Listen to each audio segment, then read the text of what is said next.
Hello, ladies and gentlemen, and welcome back to another episode of Chat with Chaps. This is Once a Lion, where we interview either a current or former Lion in person and get them to tell us all about their experience down at SE16. Today is no different. We welcome to the show Craig Heskey. Craig, how you doing, mate? All good. How's things? Yeah, mate, really good, really good. I mean, we're recording this before the Charlton game. Yep. So I will maybe feel a little bit different tomorrow. Yeah. But yeah, other than that, mate, all good. How are you? Yeah, not too bad. Just cracking on as we do. Obviously helping to support the boys through their journeys at the minute. And yeah, it's been good. Awesome, mate. Well, we're going to get into that. Of course. Absolutely. Of course. But you are the player care officer. Yep. Right? Have I got that right? Yep, you have. Spot on. Tell me, and more importantly, tell them what that is, what that means. Player care will have different definitions in different clubs and depending on what they want them to do. But I try to look at it or explain in a nutshell of it being giving the boys the best experience possible whilst they're with us. If I'm talking from an academy perspective, not all of them are going to be professional footballers. They will all try to be. So you want them to have the best experience whilst with us. My point is that I want players who may leave us 6, 7, 8 years down the line after they've left and look back and say, you know what, my time at Millwall was amazing. So one of my friends, he's an ex-Millwall scholar. Oh God, I think from maybe the year 2010, 11, that sort of time. And his manager was Scott Fitzgerald, he's the academy director. He's still there, yeah. Still there. And for him, he loves looking back at his time, thinking, you know, that's such a good time. The games I played in, playing at the Den, FA Youth Cup runs, that sort of stuff. And that's what you want the kids to look back at, rather than it being, I hate the club, they released me, forget them, don't want to know them ever again. You want to try and give them an experience that they can look back at some point and say, you know what, that was actually a really good time. I got to play in all these amazing games, travel across the country, represent the club, that sort of thing. So yeah, for me, it's about having the best experience and supporting them along the way. So it's a lot of mental health, well-being, mentoring, that sort of stuff. And I think in a nutshell, that's what I'll say my job is. It's just, trying to create the best environment for all, but using the staff to be able to do so. Amazing. So you touched on there that you're, let me get this right, you're more heavily involved in the academy, but your job does span to the first team as well? It does now. So when I initially came in, it was strictly academy. So I worked from under 9s to under 21s. But as of, I want to say it was December of this year, it would have been technically last year, 2024. That's when I started working with first team players. So Steve had reached out to me and said he knows how good I am with the young players. Steve is in Steve Gallen. Steve Gallen. And he just felt that because the squad's getting younger, they're going to need support. He felt I can talk to them in a language that they may better understand, or someone that feels is on their side. So he said, how do I feel about coming in and supporting them? And at first I was a little bit apprehensive, not necessarily because I didn't want to do it. I think I'm much better with the older players than I am the younger ones. Not necessarily I just want to be in the first team, but genuinely because of the background I've come from in terms of career, I've worked with 16 plus. So I feel like that is kind of my remit, but I just didn't want the academy to get less of me because of that. Yeah. Because if that's a new... Spread too thin. Yeah, exactly that. And that's what I was worried about at first. But I'm only with the first team 1 day a week, just a face for the boys, to all the players to reach out to if they need anything from a mentoring perspective, personal development, issues, mental health, that sort of thing, which has actually been really good. It's been insightful for me. You see it from a completely different lens. It's, how do I explain it? It's a completely different walk of life in comparison to dealing with an under 9. As an example, there's one particular time I was at the training ground speaking to a first team player, some heavy stuff. Then I went to see the under 9s in the evenings, and it's completely two different conversations. And it's just like, wow. And it kind of breaks up the job a little bit. As you can imagine, first team can be quite heavy in that respect in terms of what's needed, high pressure environment. The under 9s are just here to have fun. So you just get a completely two different worlds in that respect in the same day, which has been good. But I've really enjoyed that because it's obviously helped me improve and understand what it takes to be at first team level, and how I can help the staff get through to players, and how obviously the players can better themselves, knowing that I'm a staff member that doesn't necessarily judge. I just try to help in that respect rather than being cutthroat. That's not good enough. That's it. It's black and white with me. So obviously a lot more open book, which has actually been really good for my development and theirs, to be fair. Mate, that sounds awesome, and I can imagine. To your point, no 2 days are the same. Absolutely not.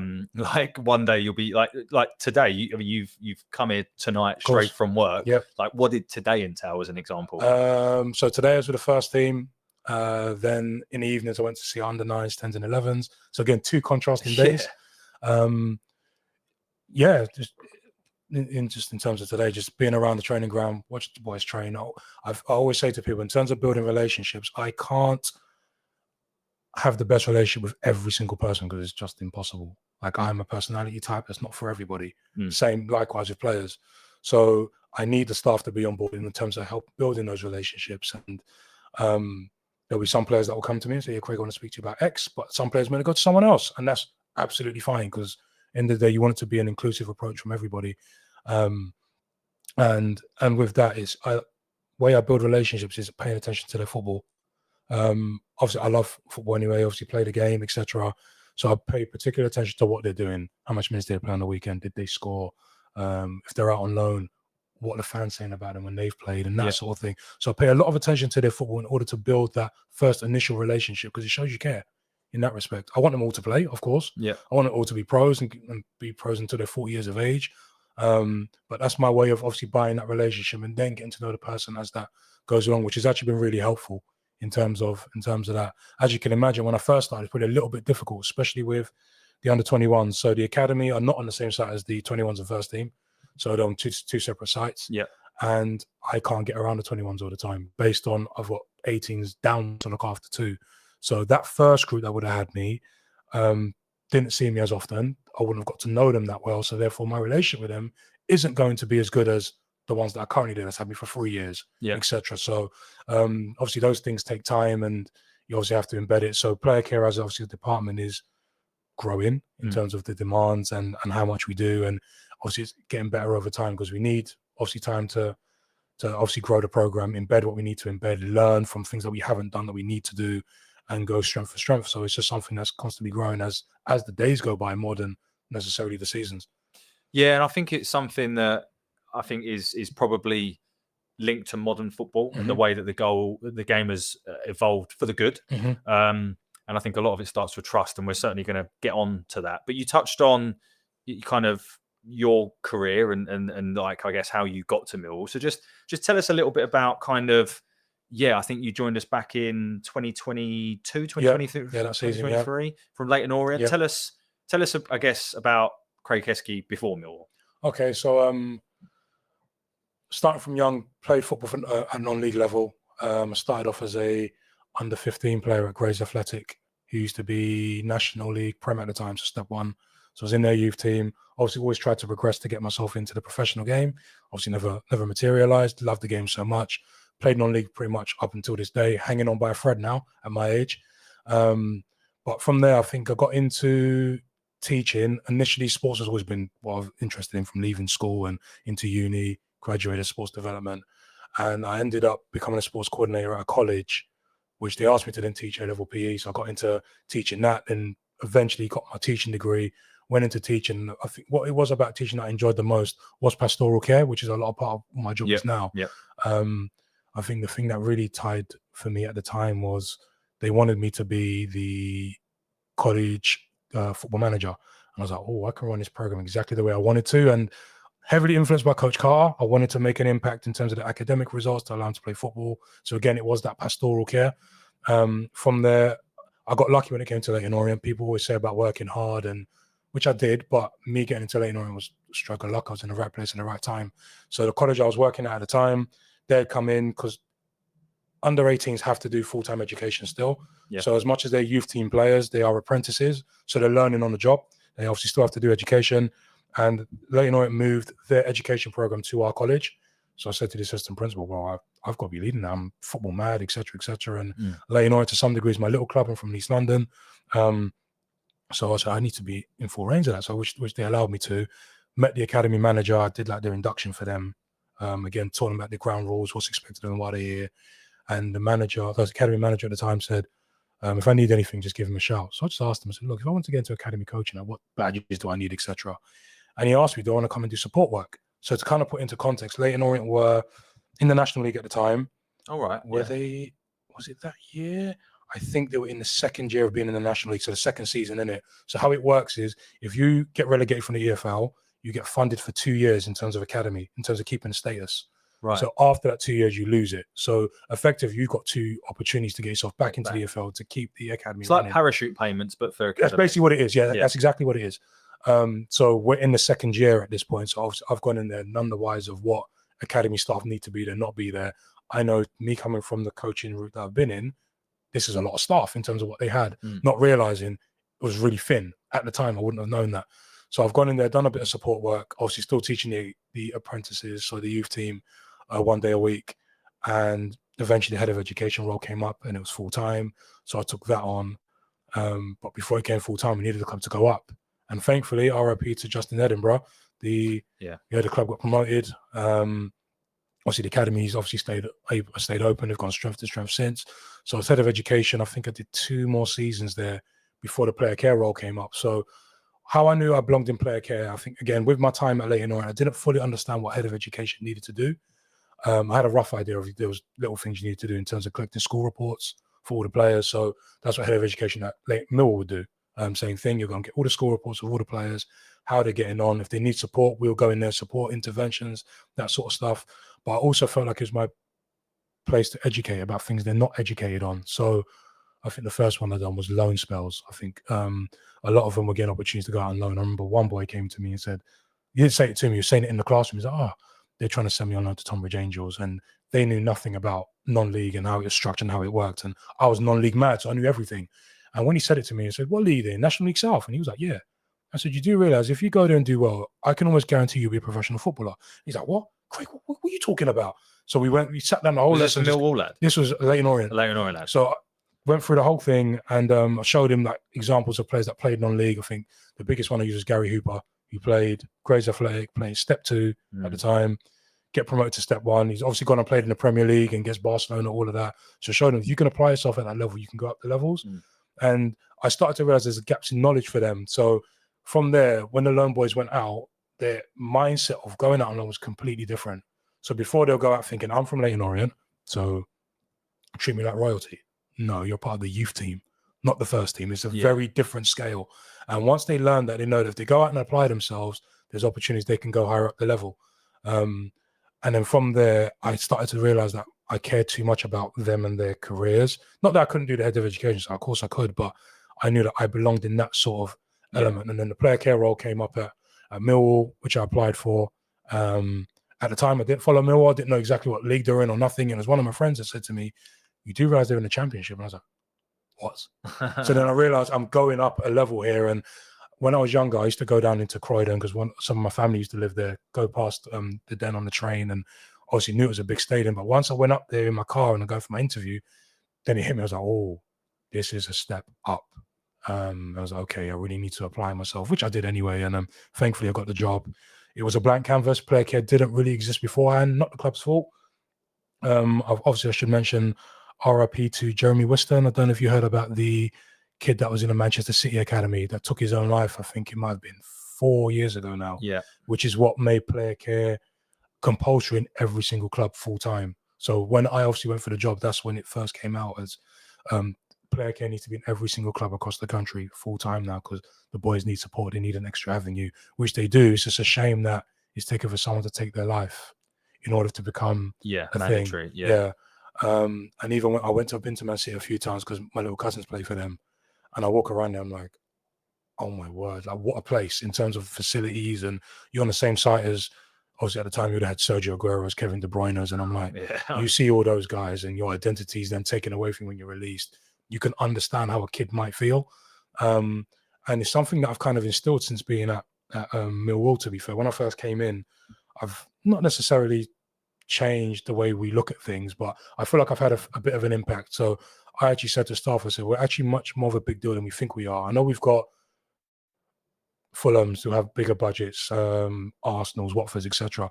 But if we're in a position where we can financially change a kid's life, we're a big deal. Now, it may not be Saudi money or Haaland money, but if a kid can live in a council estate, play for Millwall, and now buy his mum's house in that council estate, we're a big deal. Well, let's use a real life example of that. I believe, keep me honest here, Romain Esse. So Romain Esse came through our youth system. Yes. Went on to sign a pretty good contract for someone of his age and where he was for us. You know, broke into our first team, did very well, got rightly awarded with a life-changing move to Crystal Palace. Mhm. Like that's surely a blueprint for. That's like if you was to scale 1 to 10, obviously that's the best. There's obviously other cases that don't work out that way. Yep. But that's kind of what you're alluding to, right? 100%. Again, you go from living in a house that's rented to now I can actually buy it for you, Mum. I can get us this house that we can actually own. So this is why to change perception from our staff thinking, as much as we may not be the biggest club in London, fair enough, fine, in terms of infrastructure or finances, we can still change people's lives. And those kids will be thinking that when they're going through the age groups, Yeah. if I get into the first team, I could be earning this amount of money, I could be doing it. They can aspire to be in the Premier League because we're not far off.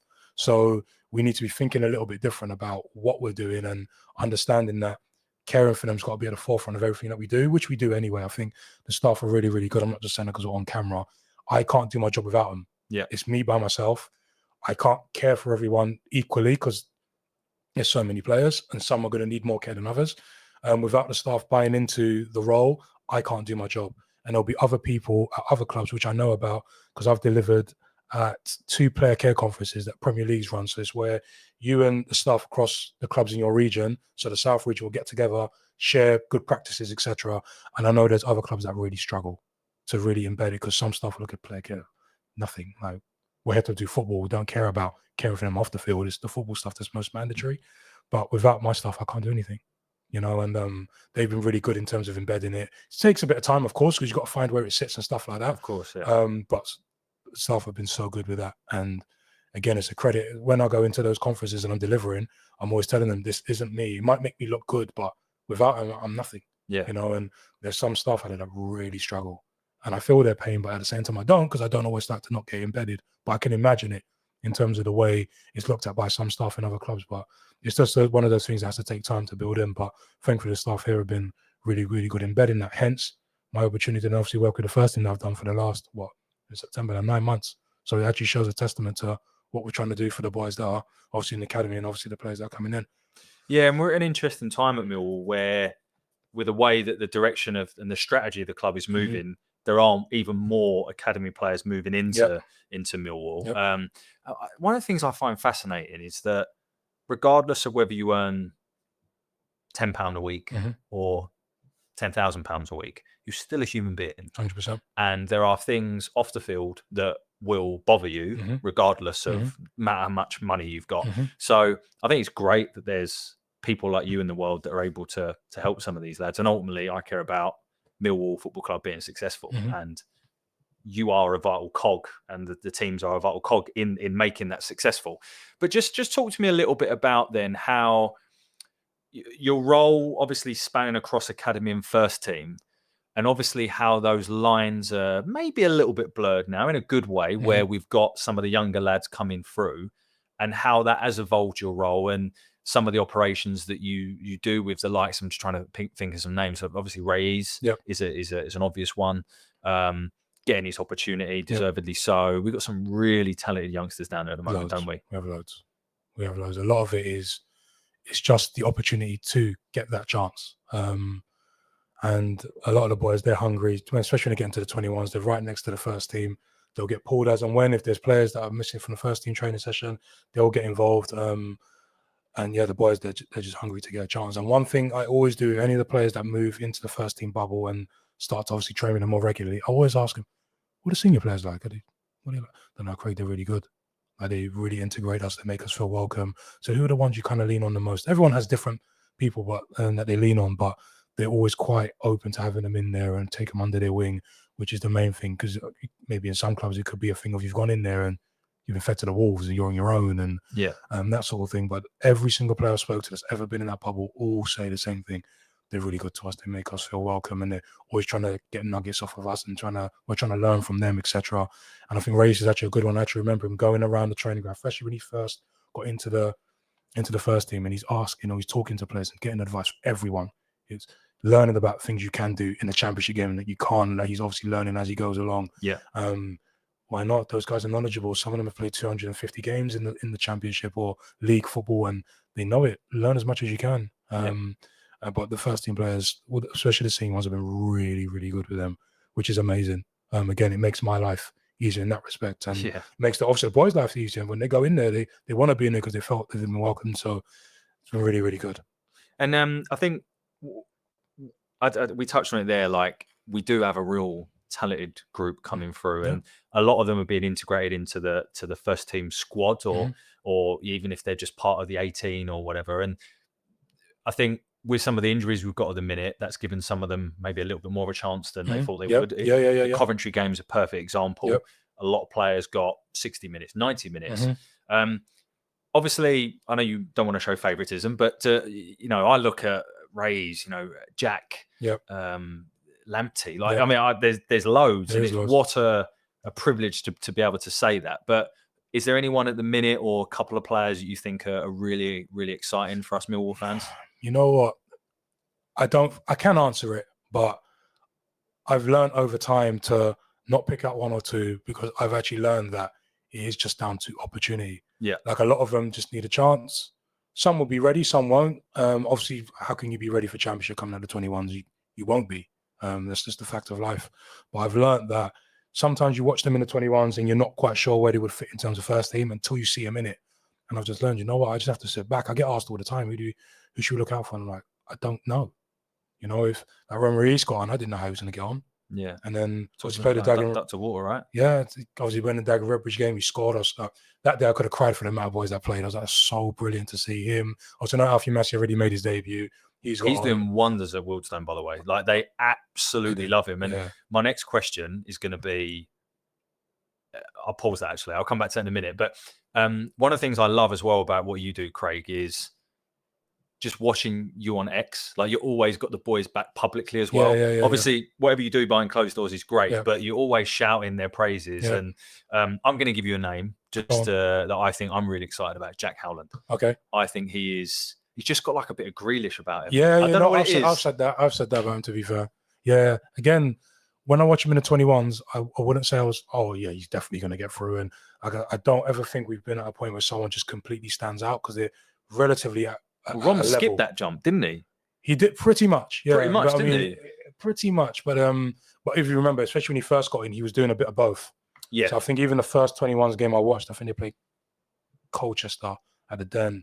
I think he played in that game. I think he played as an 8 that day as well, from what I remember. But even when I remember that first game, I think one of the names I picked out that day was Nino. I thought Nino was brilliant. I thought, oh my God, he's a really good left back. And gutted for him. Same. And I've just learned over time that, some of them it's just a chance. Once they get in there, you see how they get on. And obviously, again, you see Jack and you're like, wow. Especially watching them during pre-season. So especially when the youngsters are playing, I'm always watching. I want to see the highlights. I want to see the game in full. If they're out on loan, I want to know if they've started. I want to know what time they came off, or if they've scored. I'm keeping tabs on all of them. So even on Instagram, if their team sheet's out, I'll be publicising, if they've scored or whatever. Because again, I just show that I do care about them. And I'm not doing that because of my job, because my job doesn't say I need to do that, because I don't need to do that. That's actually got nothing to do with the job. But I think it's important to show that I am interested, which I genuinely am. And it's, even for the kids that I've worked with that are not at the club no more, or at previous clubs that I've known, I'm the same with all of them, because I want them to have the journey that they're all fighting for. There's so much that goes on behind the scenes, not necessarily just, how we look at it as when you play on a Saturday, you're only playing 90 minutes. But it's not. It's all the training that they do during the week. Sometimes I watch them train and I think I'll break down after day 2. I reckon.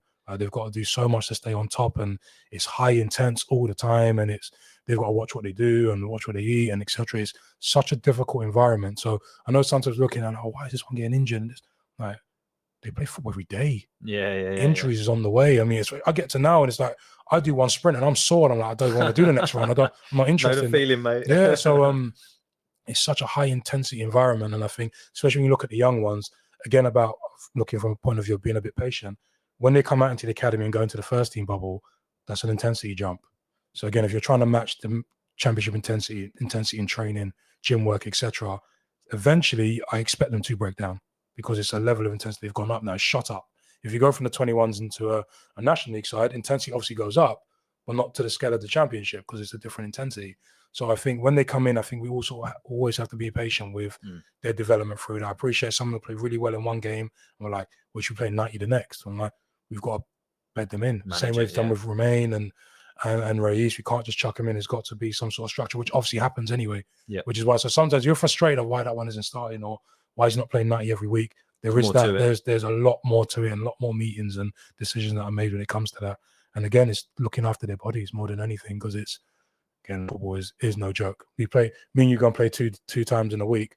We're feeling sore. I'm like, you almost don't want to play for a week until we're back again, but they can't do that. Yeah. It's a completely different kettle of fish for them. And you touched on there about, we've spoken a little bit about non-league and going out on loan. So let's touch on Alfie Massey. Obviously, he's only played 4 or 5 games, whatever, but he seems to be thriving. It's Wiltstone, isn't it? Wiltstone. Like, how do you in your role, but also the club, how do you work out whether, do you know what, this lad needs to go out on loan, and non-league is a good fit, or actually, no, it's better for them to stay here and pay under 21s? Because I think of someone like, I don't know, Alfie last year could have gone out on loan. From a fan's perspective, we were like, why hasn't he gone out on loan? Like, he could have done with it, but there might be more to it than that. Young George Evans as well currently. So I'm just trying to think about, we sit here as Millwall fans like, he should go out on loan, he should go out on loan. But what are some of the kind of thought processes that go involved to that decision making? Hard for me to answer because I'm not involved in those conversations. But from your point of view, from my point of view, in terms of, if I go back to the point of 21s or non-league or on loan, I'll take a little bit of credit in terms of the mindset of the players going out on loan. Because again, when I first came in, I was always under the illusions that under 18s went out on loan, based on previous club. Very different here. We don't do that. We don't send under 18s out on loan. It's when you get into the under 21s. But again, through that period, I've always taught them about the difference between playing 21s football and playing men's football. Obviously, 21s is great. There's no consequence in terms of what you're doing. It's all about development. Kevin Nugent's not going to be in the change room battering you because you lost 4-0. There will be development points of what we can work on to be better.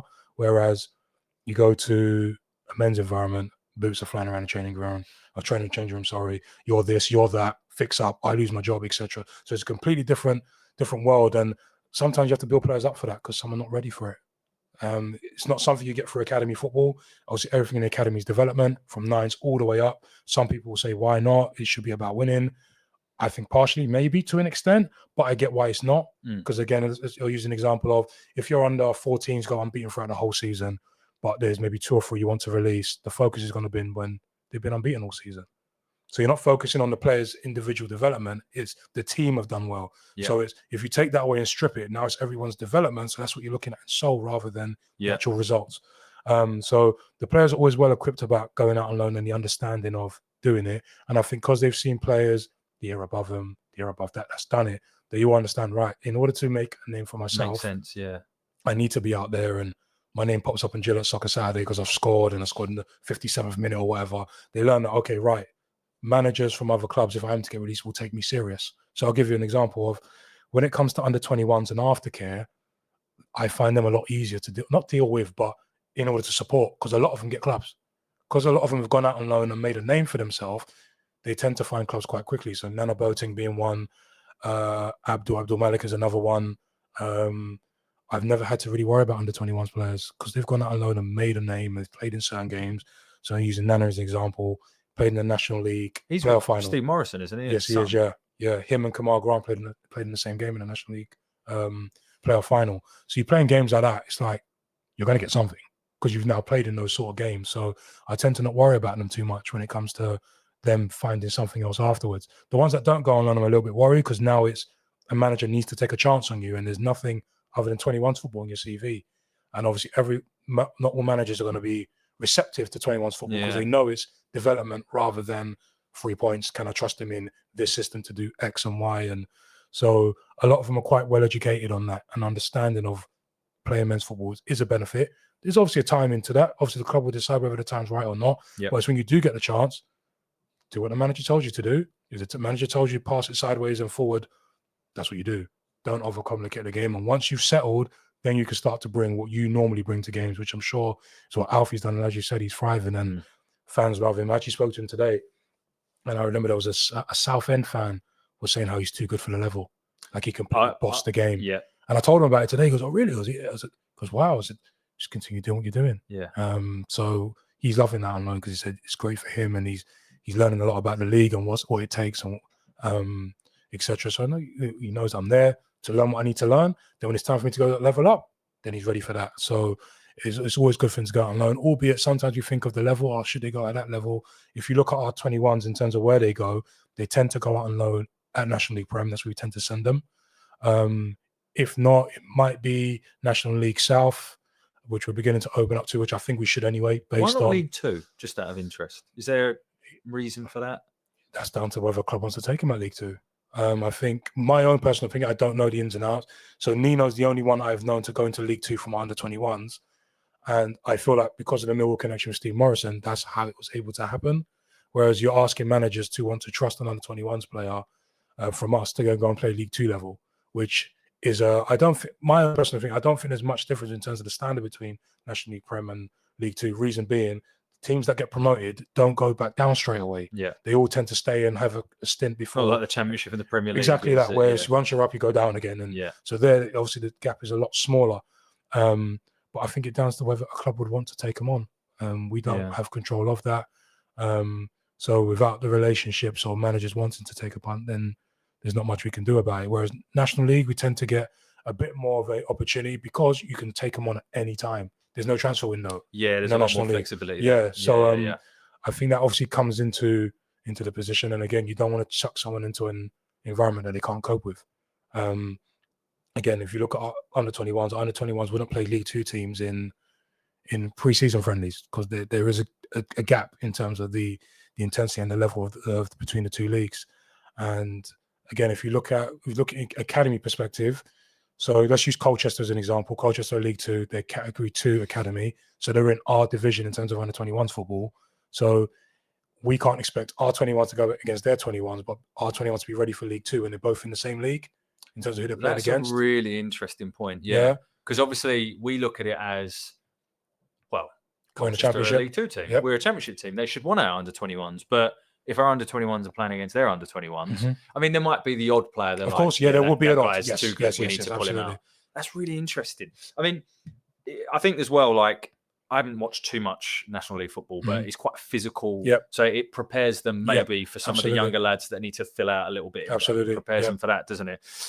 For every success story, there are kind of players that do move on. And whether that is because, I'm sure there's a range of reasons. One is, unfortunately, we don't deem them to be good enough anymore. Another one could be they might be good enough, but in reality, they're not at our first team level. So actually, we want to do right by the player and move them out. Of course. With who knows for the future. But I would just love to hear a little bit about that when it actually, is it the right time for a player to move on? Because there's certain names. I mean, you've mentioned Nino. I know he had a really bad injury. I'm gutted for the lad because I think he was certainly going to be involved.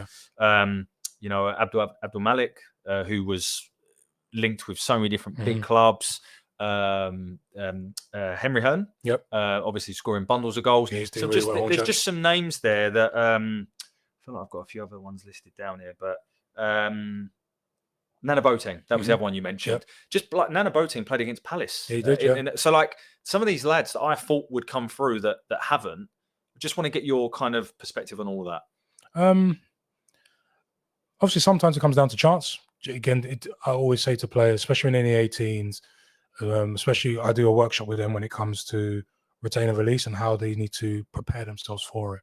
So you can imagine players have been with us a long time, never been told no. So they get into a point in the 18s where it's getting very serious now, with a professional deal or not. And I need to prepare them for both sides. What if the club do say no? What's next? And especially when the players have gone into the 21s, they get to a point where they understand that you need to know where you are in the pecking order, which is something I try and teach them.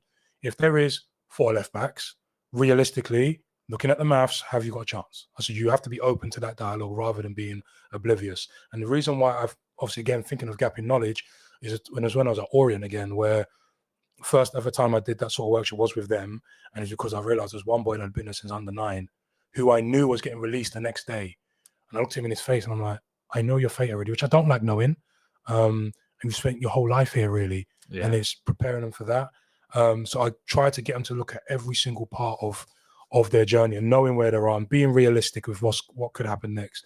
I think being open to the no, so you can then look at, okay, this is what I can do next. So when I do that workshop with 18 players now, I do it a lot earlier, so I don't know anything. So it's a very clean and clear conversation. No biases or anything. No biases or nothing. So when, obviously a lot of them in the 21s, they obviously always want a chance to play first team, of course. Like they're all there every day working as hard as they can. And obviously it's just by chance what happens next. And Obviously, again, a lot of them, especially when they get to the older end, so once they get to like 2021, that's when they start to think about, okay, you know what, I just want to get on with my career. Like, I want to go out and play National League now. I'm open to that. It's full, because a lot of that league is now full-time, and even Step 2 are going the same way. A lot of them are open to that. So I think... suppose there's probably more money there now, dare I say it? Yeah, there is. Yeah, of course. Because another one I thought would make it with us was Chin. Okay. Okoli. I thought he was the captain under 21s that won. He looked great leader, him. Really, like he comes across like a real good lad and a good player. Yeah. Again, been there his whole life. Yeah. It's like, I'm just trying to, what separates, you know, if I think of him and Kamal that came through at similar time, two different trajectories. Yeah. Chin's now at Woking, I think, and Kamal is now in and around our first team. Like, is it really like a sliding doors moment where certain chances, because sometimes it can be like that. Yeah, sometimes it can be like that. So again, if we look at Chin, I know he was on loan at Bromley, doing really well. I know he played an FA Cup game against Blackpool, which was on TV. Which again, you go from the 21s and you go into that. That's brilliant. It's an amazing experience. But then got injured and had to come back. Then Kamal went. So Kamal got the chance, and then Kamal's obviously done what he's done. He's gone back there again, played League Two, played X amount of games in League Two. So you see if he's grown just based off of that one season. So it's a lot of it is opportunity. He's good against Coventry as well. Yeah, he done really, really well. Happy for him. Happy for all of them, really is. And again, I think once those boys have obviously seen where they are in the pecking order and what's going on, they're just ready to go and play again. They're hungry. I find that they're not too doom and gloom when they leave, especially when they get to that age, because they see where they can go and they can get on with their career. And a lot of them are just ready to just crack on with that. So again, just because at this level now doesn't mean they won't be in League Two in 2 years, 3 years, whatever it is. They just obviously look at young. Tanto. Exactly that. Tanto is a perfect example. We could be facing him tomorrow. Could be, yeah.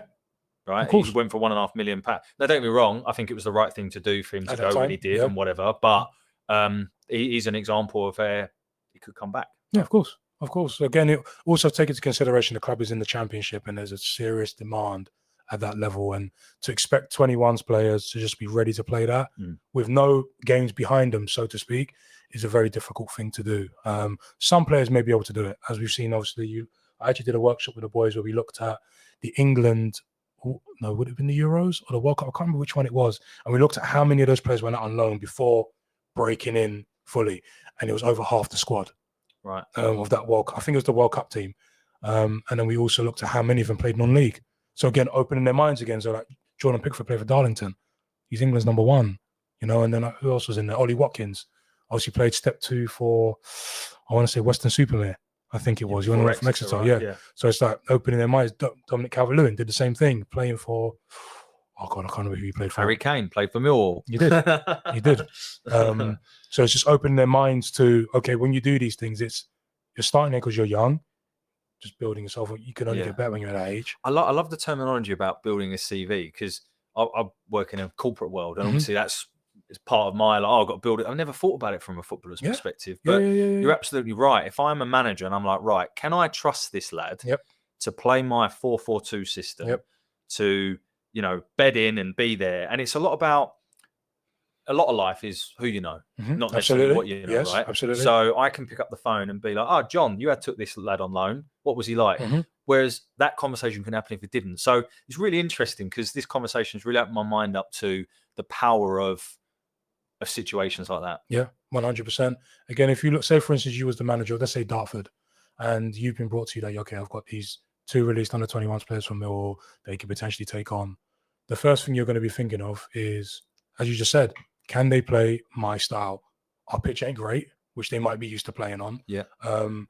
They were playing games where there's no real consequence for what they're doing. If they lose, it's fine, Whereas I need to do the job because my job's on the line, as well as there's going to be other players breathing on their backs to want their position and stuff like that. And taking on the youngsters is always a gamble, no matter what the level is, because you don't know what you're going to get because they're still young, growing and learning. And if they're not in the right mindset to take on what you've asked of them, then you're stuck with a player that you might have to play or forced to keep on your books because you've agreed a loan deal, etc., with whatever club. Yeah. And again, that might be a waste of resource for you, but you've taken a risk on a kid. So it's, it's difficult. So when the player's obviously going out, we said, just be humble, think about what the manager wants from you and do that.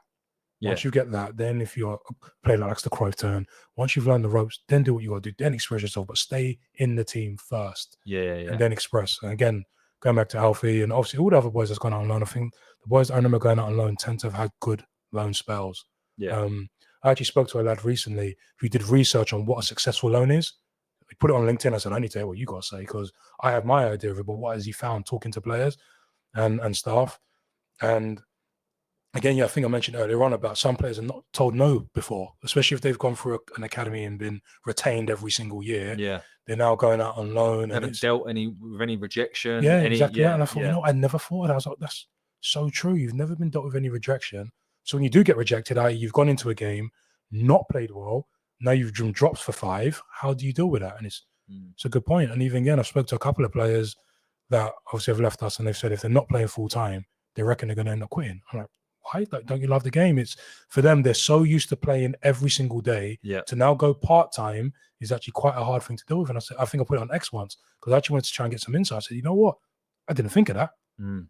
Training twice a week, you might get 2 games a week in that time, but you're playing less than what you would have done if you were full time. I said, I didn't think of that. Yeah. You start to think about doing other things, etc. And I was like, okay, no, that's a fair point. But obviously, luckily, the way the game's going, a lot of Step 2 clubs are going full time, which gives our boys a lot more opportunity to again progress. But it doesn't mean if you're going to Step 3, you can't progress, because you can, because there's too many examples of players that have done it. Ray East is an example. Yeah. Step 4 comes into us, learns his trade. I remember there was a lot of debate whether he's an academy graduate, because he did that interview with Billy Mitchell. And I'm like, he is an academy graduate. He's not the typical, like Jack Howland, I've been here since under 9, gone all the way through. He's come into us as under 21. Fair enough, it's late. It is still academy football. And he needed to learn that side now. You come out of non-league, a lot of it is in the channels, hit the striker, whatever the system is. Now with Lamptey, right? Lamptey came to us at that he's come stage, from right? Harrow Borough, and is now they're learning the refinement. They're now refining tactics and developing their actual skills rather than focusing on one playing style and do that. So it's now they're coming in and learning that from a under 21s perspective, which is why I felt that when Reece did break into the first team, he did so. I think I watched the Cardiff game and he was doing stuff. And I was like, oh my God, he's nutmegging people. And obviously the assist he had for Caspar. I was like, his men's journey helped with him coping with that environment. So him learning that, then coming into the 21s and learning the other side, marrying the two together, allowed him to go into that space and then really flourish. Yeah. So is he an academy graduate? 100%. Just not on the same scale as your typical been since under 9 and progressed all the way through. He still learned from us in order to get into the first team. And that kind of transition into the first team. So let's talk about, we alluded to it at the start, but we're going on a journey as a club, which is to, buy younger players, develop them. And obviously we hope that they stay with us and we get to the promised land, but also to create a self-sustainable machine that enables us to continually fund that momentum. We've recently signed a young lad from France, Derek. I'm going to call him Derek because it's just easier. And he's been coined as a project by Alex Neil and I think Steve Gallen. And there's quite a few of these players that we're signing. Daniel Kelly's another. What do you think? They've said, he needs to be around. I know he doesn't speak English, so that's one thing, obviously. But taking that aside, they've said, he needs to be around the environment a little bit more before he's ready for the first team. It could be a 3-6 month thing, whatever. What does that mean? Like, what do they need to learn, evolve, and develop before they are ready and no longer a project, but they're we're fully established at that point. Can't say much on a football perspective because I don't know, but I guess from a personal development perspective, again, we think of footballers and we think because there's money, you can just move from a country, go somewhere else and just play the game. You got family that you leave behind, your missus, could be kids, whatever. There's so much you have to adapt to. So again, let's use Derek as an example. Doesn't speak a word of English. He's now living in England, has to adapt to get into the training ground and on top of that, learn the language, dealing with adversity. So again, let's just send a midfielder. There could be 3 in front of him. How does he now manage to get himself into the first team from that perspective? Yeah, because he was playing week in, week out. All right, in a second league in France. But I don't know what the level is in terms of that, in terms of Championship and League 2 in France. But there's so much adversity that they have to deal with, and they're so young. I think because footballers, we see when you get to like 31, you're old. In life, you're not. No, like you're still a very young man in that respect. But then I think I'll give an example that's a little bit off topic. I'll use Romain. I think when the whole hype about Crystal Palace have come in and Fabrizio Romano's mentioning all all this stuff's going on. So I've gone to the training ground and I've seen him, and I said, come on, let's go have a chat. I said, forget the noise, but I don't care what the gossip is. How are you? Shoulders dropped, and I saw the boy and not the superstar. It was a completely different person. So, he's 19, he's amazing, he's doing all these step overs, he's doing all these things in games. I saw the boy in that particular moment, and he was like, Craig, I'm just trying to concentrate. I'm actually just trying to focus on my football. And again, I'm looking at it, I'm like, that's so hard to think of. You've got all this noise going on that you could be moving, and this is what's going on, blah, blah, blah, blah. And a life change. Like, I know, obviously, we don't like Palace, and we're going to go and stuff them on Tuesday, but this is for it could be a young life lad. change for him. It's a life change for him. Exactly that. And you start to think, he's still a very young man. As much as when you're on a football pitch, you see maybe some sort of maturity because they're playing the game. He's a kid. He's a kid. Yeah. Let's be real. And again, we use Derek as an example, moving countries. And again, when you talk about being a project, you have to allow him to settle into his new life. He may hate it after 2 weeks, or he might love it after 6. So you just don't know. And all those sort of things going on in the background for any player, there needs to be a window of allowing them to adapt to their new surroundings life-wise and finding, I guess, the balance of the way things are and before they can get chucked in. Some can, and some can deal with it because they can deal with the adversity, but not every young man can. Well, let's use Mihailo as an example, because I know he didn't come from our academy, but you've got a lad here who's 19, has moved, across Europe for a big fee. So club record fee? Was it at the time? Before Josh? Yeah, I think it might. I think he was at the time, yeah. So club record fee, big fee. 19, I know, of course, we don't release fees, but he would have known. And he was essentially the replacement for Zian at the time. That was it was like one in, one out. And he was thrust straight into it. He was, yeah. Right? I mean, he openly said, I think it was Steve who spoke on his behalf at the fans forum, said that he struggled the first few months. He did, yeah. And then you've also got, he's then gone on, had a really good second half of the season. He's now got all this transfer noise. He's all right. He's now 20, but still a kid. I personally, watching him play, believe it did affect him. I'm hoping now the window's shut, that he might have some clarity, maybe. He's got some clarity. He can just focus. He knows he's going to be here. I don't think he kicked up a fuss and didn't want to be here, but you're 20 years old. Yes. Again, you've got potentially a life-changing Premier League move in front of you. You can't tell me going to wander. You can't tell me it wouldn't. Yeah, it would for us, let alone a 20-year-old. 100%. Especially from my teaching background. So I teach 16 to 20-year-olds, and the maturity levels between a 20-year-old in a college and a 20-year-old in football are completely two different wavelengths. You're becoming a man before you're a man because of the environment. So, example, you're a young player going into the first team environment or training ground as an example. You're around grown men. Jay Cooper, very big man, has a family, etc. And you now have to step up your maturity and learn as you go along. Whereas when you're with your age group for so long, especially like in colleges, you will act your age. So sometimes we might class someone as immature. For his age, he probably isn't. He probably just be in his age, but football makes you grow up. And I learned that very quickly, especially when I was at Orient. I teach the scholars and I teach the college kids. Much they're the same age, they are so far advanced. It's actually quite scary. Like you almost don't get to be a kid to some degree. So when someone may take a left turn or do something that's maybe deemed a bit immature, is sometimes to scale back and think, okay, take the money out of it in terms of how much it may have cost to bring him in or how much money we think he earns. He's a boy. He's actually just being his actual age, even though for the most part, he's actually advanced for his age in terms of behavior because football forces you to do that. I mean, it's crazy. When you even think about some of the lads that are deemed to be, especially with the model we're moving towards, that are deemed to be more senior. You look at Billy. Tristan. Still young, both of them. Femi. They're all like early 20s. Like they're very not mature lads, but they are still young. Yeah. There's still so much life to learn for them. You look at Tristan or Billy, and I think they both got the potential to be like future Millwall captains. Absolutely. Genuinely. And it's like, I had the pleasure of interviewing Tristan, and what a lovely... He's a good guy. Good guy. Best looking bloke I've ever seen in my life. You know what? As well. All the staff say that too. Oh, mate. Every time he does any of the modelling stuff and obviously that modelling kit, and they go, oh, Tristan, best looking guy. What? Yeah, everyone said the same thing. So what you just said is not even something I've not heard before. Oh, the old vavavoom. But the other thing I wanted to ask you was, as a Millwall fan, we are very proud of how unique we are. Yep. Right. And you've kind of got this Millwall mentality, which is derived from our roots. Yep. Dare I say it? I think we're the Lions for a reason. We've got Mm-hmm.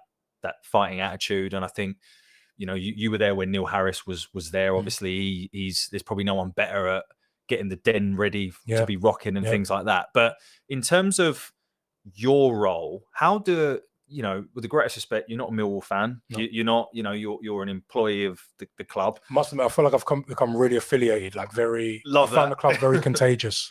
I think I put that in my statement. I found it very contagious, and I think so. I know I've just cut you off. I think where it started from is when I announced that I was joining the club as player care officer. The amount of Millwall fans that follow me, and I was like, again, I felt this is a big deal, and I find that fans are quite interested in what goes on with the academy, with the players, which has made me feel a lot more a part of it. Which is why, for me, as much as I'm not a fan, obviously directly, if we lose, I'm not happy about it. Almost. Who do you support? Aston Villa. That's a very weird one. It's a weird one how I got there, but yeah, I'm an Aston Villa fan. Okay, we'll come back to that because we're also going to talk a bit about your future journey and whatever. So we'll come back to that. But going back to the question of, like, I guess, you know, what it takes to be a Millwall player, which is, and every club says it. I know they do because I speak to so many fans up and down the country. You know, every player gives 100%. I'm sorry, Millwall is a different kettle of fish. If you go out there and shirk a challenge, or you don't even have to be the best player. Yep, seen it. Yeah, right. So how do yourself? How does Kevin Nugent prepare the players for that element of just being what it takes to be a Millwall player? I think what's quite good about our club is that we have a lot of ex-Millwall players within the staff. So I can't even speak for the first team. Have you got anyone? Yeah, obviously like Dave Livermore and Robbo's there, right? Robbo, of course. Scott Fitzgerald, and we've got Andy Massey in the academy, Tony Craig. So there's loads of people that have obviously been in their shoes in terms of being a Millwall player. So they're always getting little stuff about what it takes to be a Millwall player. And so that is the thing. It is a thing, 100%. It's understanding how or what the fans expect of you. I think some players will learn on the job once they're in that bubble and they actually get it for the first time. They're like, oh, okay, that's what it takes. That's what they're after. And obviously players, even if they're in the match day squad, but maybe not necessarily on the bench, but they're part of the match day squad, they're at the games. So they get it. They're looking at it. Okay, wow, Billy's just putting that challenge. You heard the roar and you're like, oh, okay, is that what it takes? So they're actually learning on the job. Yeah. So a lot of them are learning on the job as much as we've got the staff that are there to kind of slowly instill it. We don't necessarily make it the be-all and end-all because they have to develop the player. But once they're in that first team bubble, when they go to those games, they're actually seeing it for themselves. Wow, hold on. This is what it takes, because we see what the fans bring to the table for that and what they expect from players in terms of hard working, grit, determination, don't give up. And they learn that as they see it. So, yeah. And I think that's why I've always been a firm believer of, yes, of course, we need to evolve and we can't have all these aging players and things. I get that. But I think having a core element of Millwall-ness, I think is required, right? Because that's what enables them to see that and teach that. And going into games like tomorrow against Charlton, absolutely, yeah. It's where you need your Jake Coopers, your Ryan Leonards, because and they're Alfie the ones. As well, by the way. Alfie Doughty, is that how you pronounce his name? I think it is. Alfie Doughty. Yeah. I know he's injured though. I'd loved him to be. Again, even today, some of the training ground, and even he know what it takes for this game. Is like it's Charlton. This is a big deal, you know. And obviously, and he's injured. Doesn't have to say a word, does he? Really? But it just goes to show when you have those sort of people in the building already, it does help with building the atmosphere in that respect and understanding what it takes to be a Millwall player in these type of games in particular. Yeah, by the time this interview comes out, we'd know our fate. So I won't talk too much about it. Can you give me an example of where something that you have done has made a real impact on someone's life on or off the pitch? Because I'm sure you got many, but I just one so that we can kind of contextualize it for the viewers. I'll start with the little ones first. I think one piece of work I'm really proud of. Again, it may not seem like a big deal, but I'll give the context. Which games was it? Bristol City at home midweek, Cardiff at home midweek. Oh, there was one more. And Dagenham Redbridge, the academy kids from the under 10s and under 11s got to be mascots. Right. That's not usually a thing. Not necessarily Millwall not allowing us to do it. It's being a mascot costs serious money. And I actually didn't realize it did. So parents would come back into me with feedback. Oh, can we get them to be mascots? Can we get them this? Can we get them that? And I had to fight really hard to get them the opportunity. Not to say that, staff are just not wanting me to do it. There's money to be made off of that. So I get it. We've got to make money. Yeah, Yeah. exactly that. And the fact that those kids got to do it, they got to go into the change room and meet all the players. And one particular player, I remember him saying, I think Jay Cooper gave him a high five. He goes, "I'm not washing my hand again." It was brilliant. Just to give him that experience for me, knowing that that's not something I can go to any other club and just do it. I was like, I'm really, really proud of that. We actually were able to do it. And I think the commercial team now are actually a lot more open to getting the academy kids in, because they think, oh, this is actually quite easy. Our staff are there to help support. We won't just leave them to do whatever. Obviously, for them, it's amazing. They get to train on the pitch. The fans are coming in and obviously soak up the experience. And it's a day they won't forget. And I think for me, that was actually quite a big thing.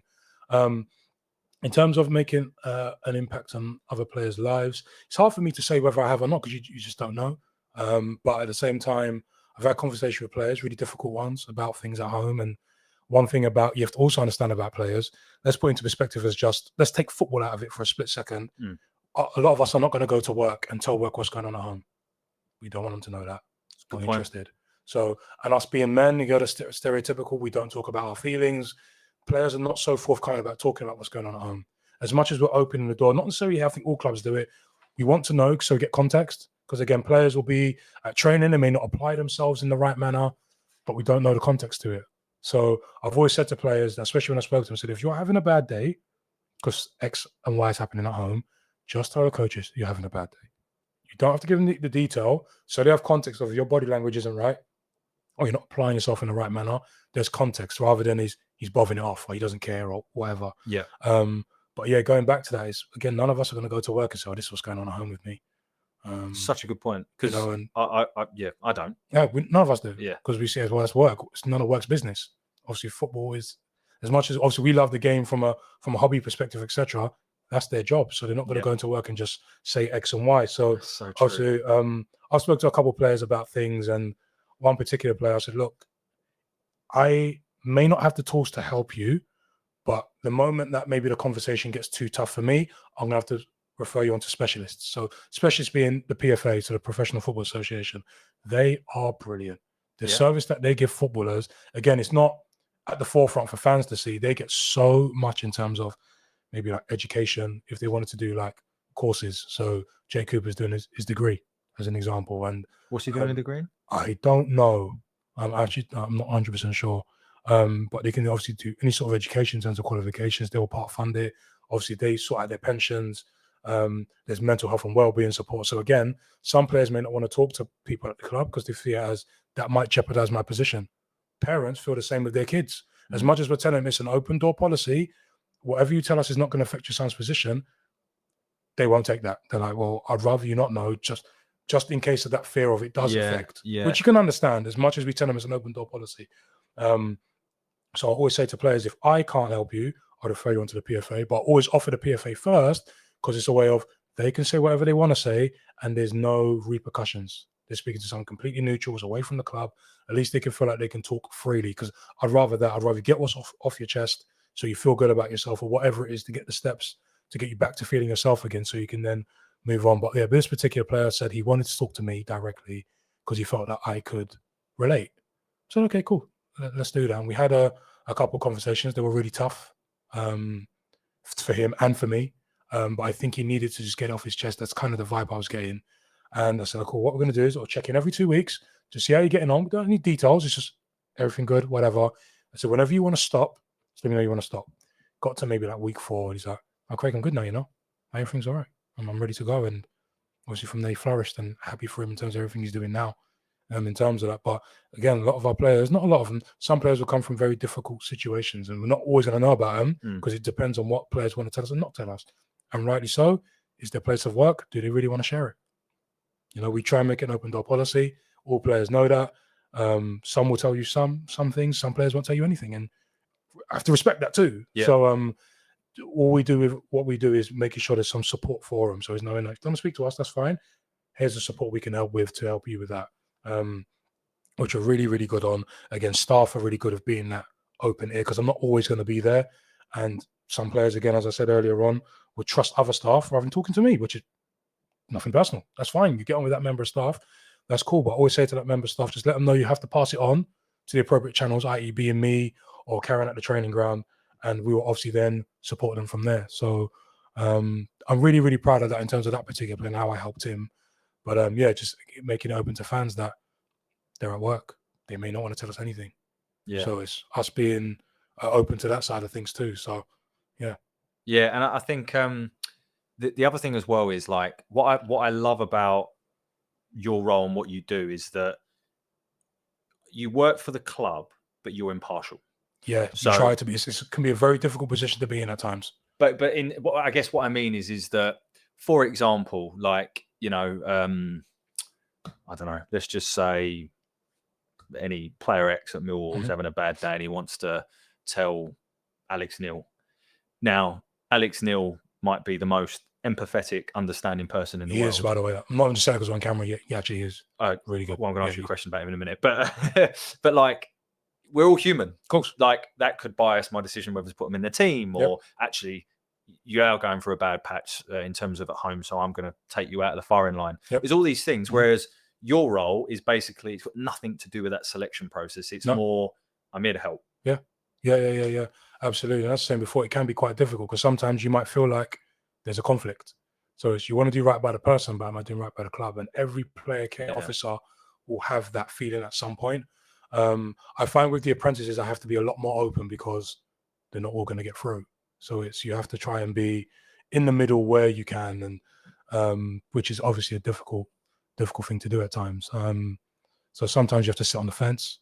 Sometimes that's where you take yourself out of the firing line and say, look, let's refer you to somebody else so then you can talk free as you want. Yeah. You can say anything. I can't defend anyone's actions or whatever. I think what's been good, especially when I first came in, no fault of anyone's, to some degree, I might have been a little bit of the enemy. It's like, oh, you're a player care, so it's, you care about them. What about staff in terms of protecting them? So am I judging a member of staff's behavior or how they're talking to a player and taking sides in that respect, which was a little bit difficult at first because staff have to see where I'm at. But they've obviously, as time goes on and as you embed it, they learn that, hold on, I'm a massive tool for them. So it's, if they don't want to have to not necessarily deal with a situation, if they want to take themselves out so there's no conflict, they can pass it on to me and I can maybe get something out of that particular player that they may not be told by the player directly. Yeah. So yeah, player care officers in other clubs, again, some of them would have that difficulty of, some staff will look at them as, oh, are you treading on my toes, trying to find out what I'm doing wrong? What side are you on? Yeah, and at times, especially within the academy, I've had to intervene and say, we've done that wrong. We need to do that another way. And again, it's not necessarily about judging that member of staff. It's actually more to do with, we want to grow to be better and do this the best way we can, because an example could be, we might tell a kid something in pre-season, then he gets released in May. The one thing he remembers is that thing you said in pre-season, because anything that's negative is the first thing that comes back. You promised me I was going to get game time and now you're releasing me or whatever it is. That's the first thing that gets us. So it's that we need to learn to protect ourselves as much as we can. Sometimes less is more in some cases. And so obviously staff, as time has gone on, we're really learning about what we say and being careful, because you don't want to promise someone something, it doesn't fruition. The parents that have no complaints, most of the time, are going to be the ones, the boys are going all the way through. Oh, it's great. Because he's here, he's in.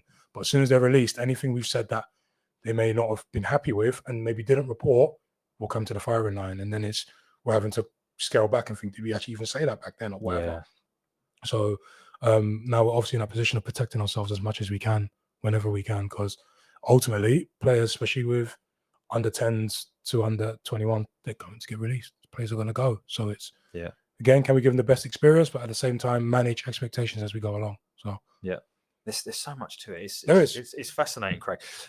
You touched on there the big man, Alex Neil. He's not actually that big. But anyway, top guy. I've had the pleasure of speaking to him. You've obviously worked whilst Alex has been there, whilst Neil was there, Joe was there, and I think even Gary. Like, talk to me about, I guess, any differences in their approach, and also, you just tell me a little bit more about the current regime of Alex, Steve, etc. It's hard to speak about Joe and Gary because I wasn't in and around them enough, especially that first time I wasn't even involved. So it's hard to really implement or talk about what the style was like then. I had a little bit of Neil. Neil's good as gold with me, especially when it came to the point of me getting involved with the players. I said, like, Gaffer, what do you want from me? He said, just be accessible. He said, go wherever you want in the training ground. Come on, watch as much training as you want. Just be available as and when they need it. Nice. Which, again, was such a nice feeling for me because I felt embedded in that respect. He just wanted me to be helpful for the players as much as I could, which was great. Obviously, again, Steve obviously giving me the opportunity to do so in the first place, which, again, was a little bit apprehensive at first because I've got 9 to 21s to look after, which is 100 and let's just say 170 players. I can't look after everyone. So you can imagine some of my work is a little bit dilute because I can't look after every single person. But then at first, I'm like, well, that's even more. But not just necessarily even more. There's a bigger demand on that end because some of them are assets. I see the human, but in reality, in terms of a football club, they are assets to help the club grow, get to whatever the next target is.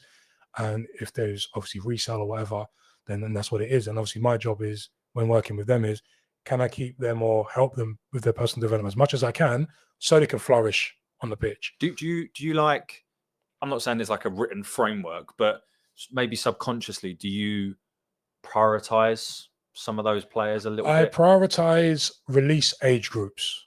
First team ones I don't prioritize because I'm more of it as and when, and I only see them once a week. So it's I'm here, I'm available. Staff will tell me if there's any sort of issues with players, timekeeping, personal development, whatever it is, and then I'll then go and talk to those players. But with the academy, I focus a lot more on the 21s and 18s because they're full time. Some of them I'm not going to be full time at some point. Some will maybe move on or go into the first team, whatever. And then obviously you've got the release age groups underneath, which for us is our under 10s. Imagine you're 9 years of age and getting released, which is tough for the kid and parent. Under 10s, 11s, it's young, it's really young. 10s, 11s, 12s, 14s, 16s. So I tend to try and focus on them because they're going to need my support at some point. And trying to obviously put together the best aftercare package that we can with what we've got in order to allow them to go into other avenues, whether it's another club, trials-wise, or into grassroots. Obviously, you've got to take it into consideration. Some would have been in there since under 9 or even under 8 as pre-academy. They don't know anything about grassroots because they've only been in the academy system. So some are going to need that help with trying to find clubs maybe in grassroots, what's the best ones to go to, because they're going to have no clue. So try and help with that. So forming links with other grassroots clubs, the community trust, other clubs in lower categories, because we're Cat 2, we can filter into Cat 3 and say, look, we've got players that we released. You may want to look at them, etc., and try and signpost. Some live at the other side of the river in the east side, so may not want to come back to the south. So they may want help with east. And me being from east has helped because I'll have links to other clubs over there because of my knowledge of that. So yeah, I tend to focus on them the most. I think they're going to need it the most, especially because it's just me. And it's the same for any other player care officer in any of the other clubs. Obviously, not a lot of them will deal with first team. Obviously, some clubs will tend to have a first team player care officer, but even that role is slightly different. It's more player liaison. So it's more, they maybe need help with bank accounts or finding a home, etc. So I asked Steve, is that the route you want me to go with? And he said, no, he wants me to be there strictly for well-being. Just seeing how they're getting on. Again, I might challenge, someone might be late 3 or 4 times in a week. And I'm like, come on. So let's take that example, because I'm not going to name names, but there's a few players that had trouble timekeeping, should we say. What do you do in that scenario? Like, how do you try and assess the situation and get the context behind it? I'm just trying to... I use a little bit of my own background in terms of how much I loved football as a teenager. And I also try and put it into, again, find out from them why, like what is it, what is going on. But I also try and get them to take accountability in terms of, I remember being their age. I'll give the context of, I played for Antigua's under 20s when I was 18. I was in college and I loved football. So I would never be late because I loved doing that. So if you tell me you love the game, there's no excuses. You will get there on time. So an EG would be, especially with the international duty, I knew my college wouldn't let me go. It was a strict Catholic sixth form, so they wouldn't let me go to play football. I'm doing A-level, so which I can understand being a teacher. And they said to me I needed to be 3 weeks ahead of everyone in terms of work.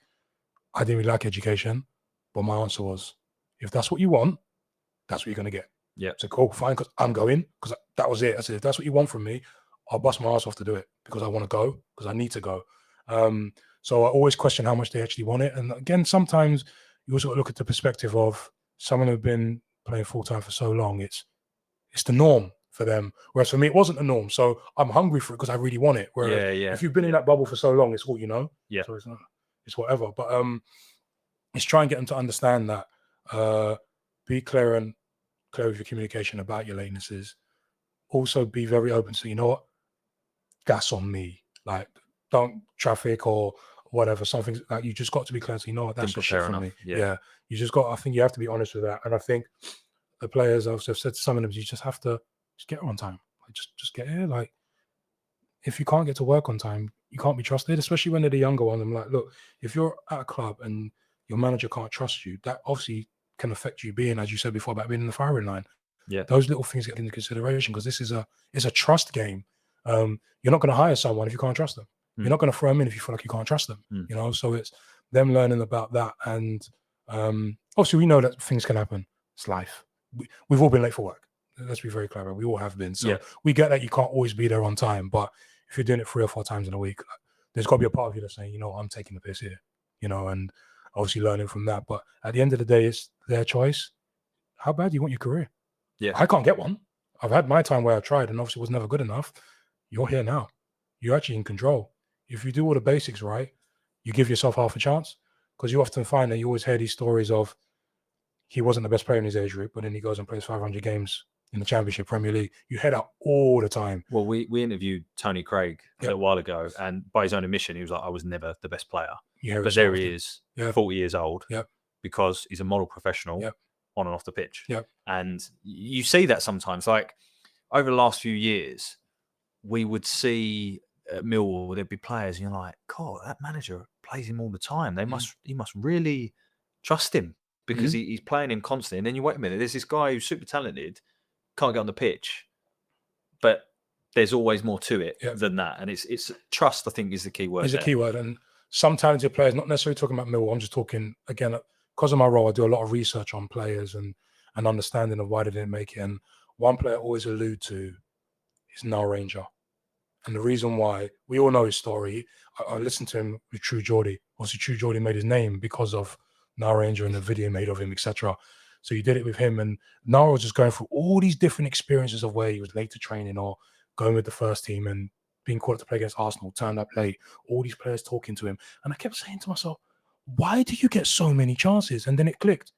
You must have been so good. Yeah. To the point that your life skills didn't actually matter. He spoke about, I think, was it Andros Townsend that you punched up in the lift on international duty of England? And I'm like, these guys know your track record. They know you get involved in all this stupid stuff. And you're still playing for England. I said, you must be that good. And that's where it clicked for me. I'm like, right.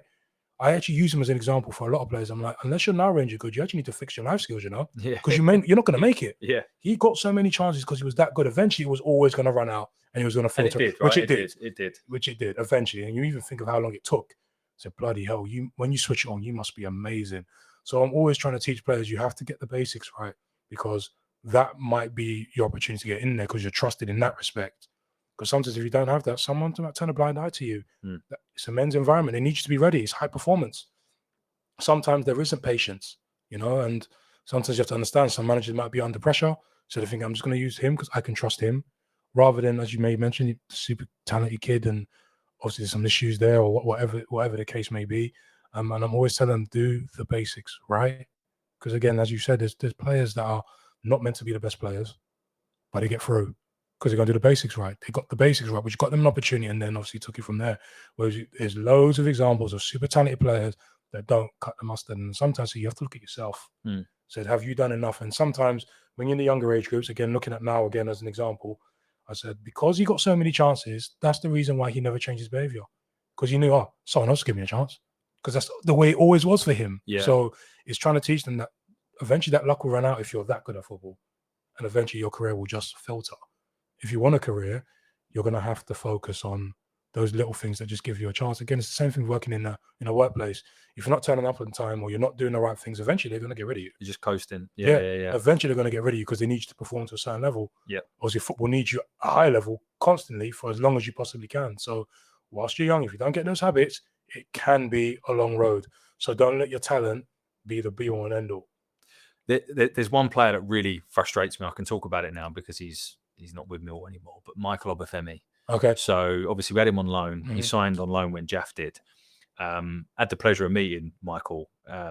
What a character! Like, I don't know if you spent much time with him. I've seen him around, but not spent much time with him. Such a character, such a laugh, really nice guy. Was like buying drinks for everyone. Just such a lovely bloke. But apparently he just couldn't get to training on time. Yeah, I heard that. And it's like, and Neil Harris wouldn't stand for that. Yeah. But it was so frustrating because when he played, he had everything at the time that team needed. You know, he was quick, he was strong, he scored goals, he could play with both feet. Yeah. And then his career has, you know, he's gone from being a Premier League footballer being loaned out. I think he's just gone on loan somewhere in another country because didn't even play much for Plymouth last year. Yeah. But that's an example of somewhere that he's got his own reasons, whatever. Of course, yeah. But obviously so much skill and talent in abundance, but for whatever reason just can't apply himself. Even when you look at, again, football, as much as there's so many clubs, is such a small world. It's actually quite frightening how small it is. As much as you think, well, there's, 72 clubs in the Football League. Obviously, the 20 in the Premier League makes it 92.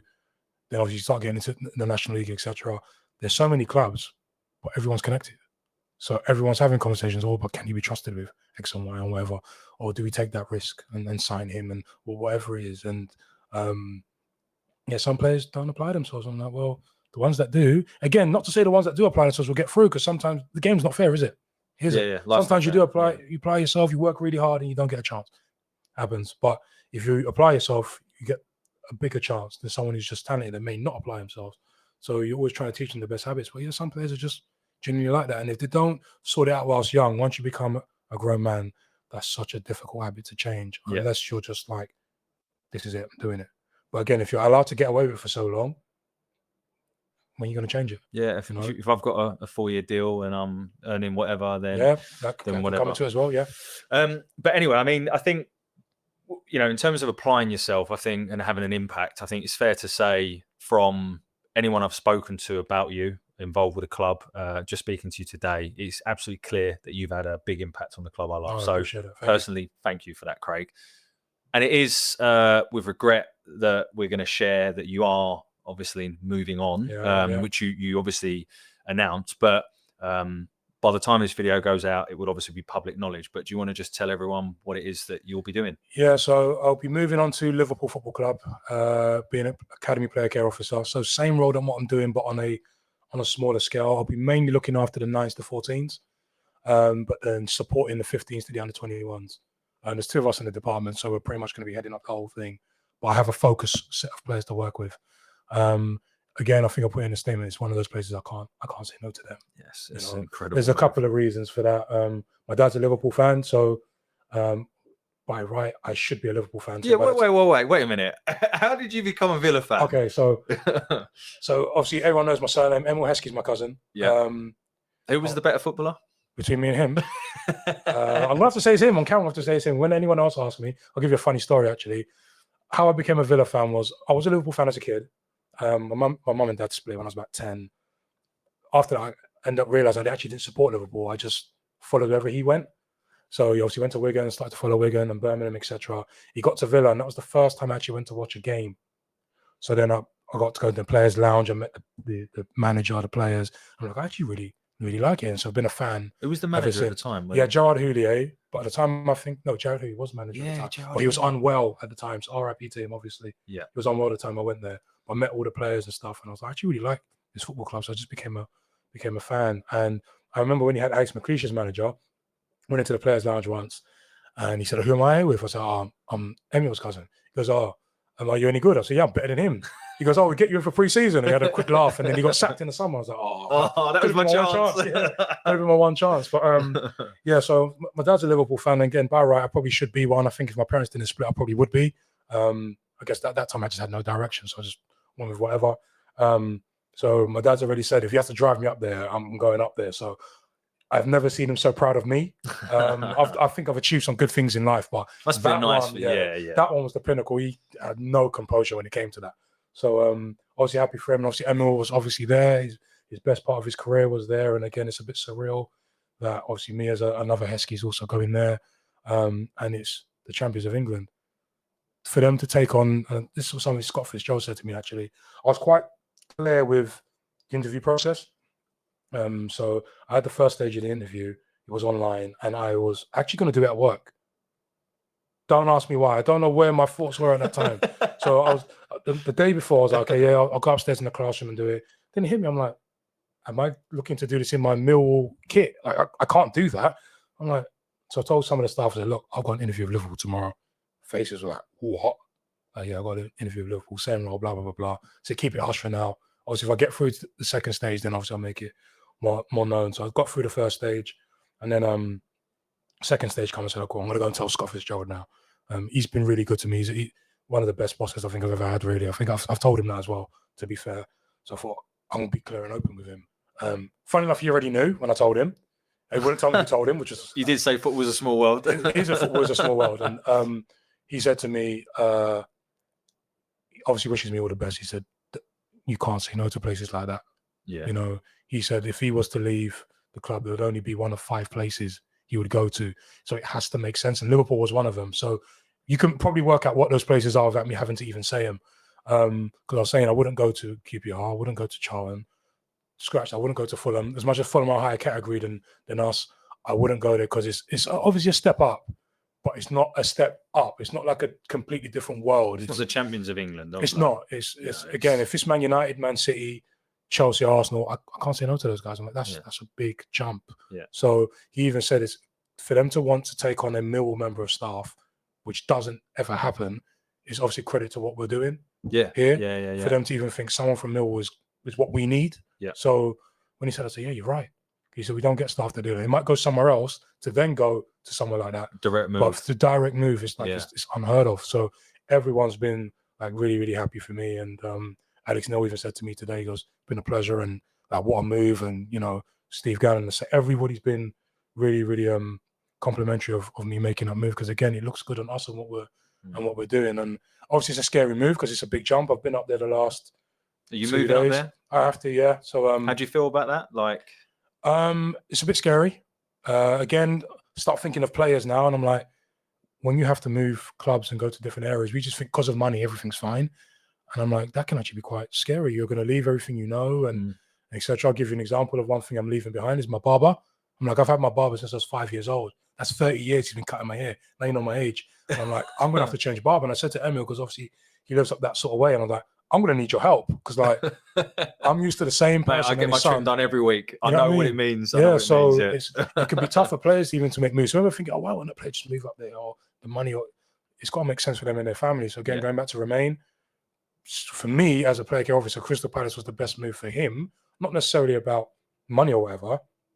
Training 2 miles apart, if that. Yeah. So transition-wise, he's actually not making a big transition. He's not having to move miles away from family. He's basically still where he's always been in that respect. So yeah, I have to move up there, and which I'm looking forward to. I've been up there a couple of days already to help out with inductions and stuff. Again, learning, getting a snapshot of what the place is like. It's a completely different world. Yeah, I can imagine. I think Millwall is such an open place for you to learn, grow, and obviously expand. There, it's 100 miles an hour, and there's a lot of entitlement. There's obviously some of these kids are going to be worth millions. And they could be 10 and they could be worth millions in 5 years' time even. Make sure the older ones, you send them on loan. Yeah. I could always put something to talk to recruiters. Hey, you may want to have to, so that obviously had, Callum Scanlon came down obviously on loan. And he had a bad run, didn't he? Injuries, unfortunately. But yeah, obviously it's an amazing move. Again, I can't say no to something like that. And again, it had to make sense. It had to be a club worth me making a move for. And Liverpool was obviously that club. So obviously, yeah, looking forward to starting that. Obviously gutted to leave, and I'm not just saying it because I'm on camera. Because again, even when I work with the first team, I'm really getting my foot under the table with that. I'm getting to know a lot of the players. Whereas before it was just the young ones, a lot of the older ones. I've had good chats with Joe Bryant, again, trying to learn this from his perspective. You know, you mentioned about earlier on about players not applying himself. I'd ask him like Joe, what does this player need? Like from your perspective, you've seen so much players come and go, all the clubs you've been at, and he echoes some of the things I was already saying about just applying yourself to what a manager wants. But it's good to learn from those guys in terms of what player needs, and they're so open to those sort of dialogues. So, sorry to cut you off, but what's Joe Bryan like? So let me the reason I'm asking that specific question because I think it's because he posts how much he loves coffee on Instagram. But a lot of Millwall fans are like, what? what is this? Because he's a bit different, an alternative to some other players, shall we say? Like, what's he like? Because every interview I've heard of him, and I was speaking to Billy Mitchell the other day, and he's good friends with him. He said Joe was like a legend. He is, even the one time I spoke to him about a particular player, and we were there for ages. We were maybe a good half an hour just going through little bits of what players could be doing, should be doing. What does that player actually need in terms of support? He said, I realized, this player needs this. He needs that sort of support. Some stuff will come at that angle, so you need someone else to come at the other angle. And no, he's class. I think a lot of them are, to be fair. Sometimes, especially when I first come in, you're thinking, oh, this is the championship. You're expecting maybe a few big timers that think, oh, you can't really speak to them and whatever. And I think none of them, absolutely none. I actually thought Jaff might be like that. Nothing like that. Nothing at all. They're actually really, really sound people. And I actually learned that when I went to Villa for the first time. I think out of all the Villa players I met during that period, so Ashley Young's, who else would have been there at that sort of time? Still playing, Ashley Young. Crazy, isn't it? Yeah, obviously, Son's just signed for Ipswich as well. Yeah. I don't know if you've seen it, I met so many players, and I think out of all the players I've met across my time in football, there's only one player I've not said. I looked at him like, I don't like you. Don't like the way you operate.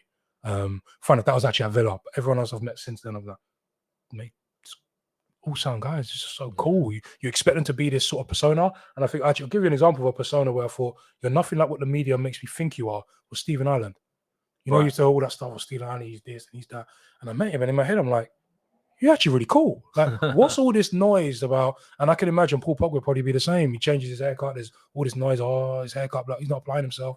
I can imagine he's just a good guy. And like a lot of them are. So that's all the Millwall players that I've been in contact with have been all good as gold, unbelievable people. So. We pride ourselves on having a good dressing room anyway, don't we, at Millwall? But anyway, back to your move to Liverpool. Obviously, their gain is our loss. How, obviously, don't have to rule names or whatever, but what's your succession plan, I guess, is my question. In terms of who replaces me? Yeah. That's a formal process. So people have applied for my job. I know that by the time this will come out. So we will hire, so I guess. Yeah. For academies, it's mandatory. So, in terms of whether they'll work with the first team, I doubt it.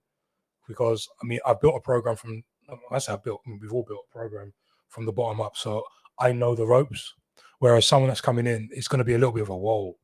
There's a lot going on that you want to try and maybe embed and put your own spin on things. So I don't expect that person to be, especially straight away, working with any sort of first team players, because it's actually not in their job description to do so.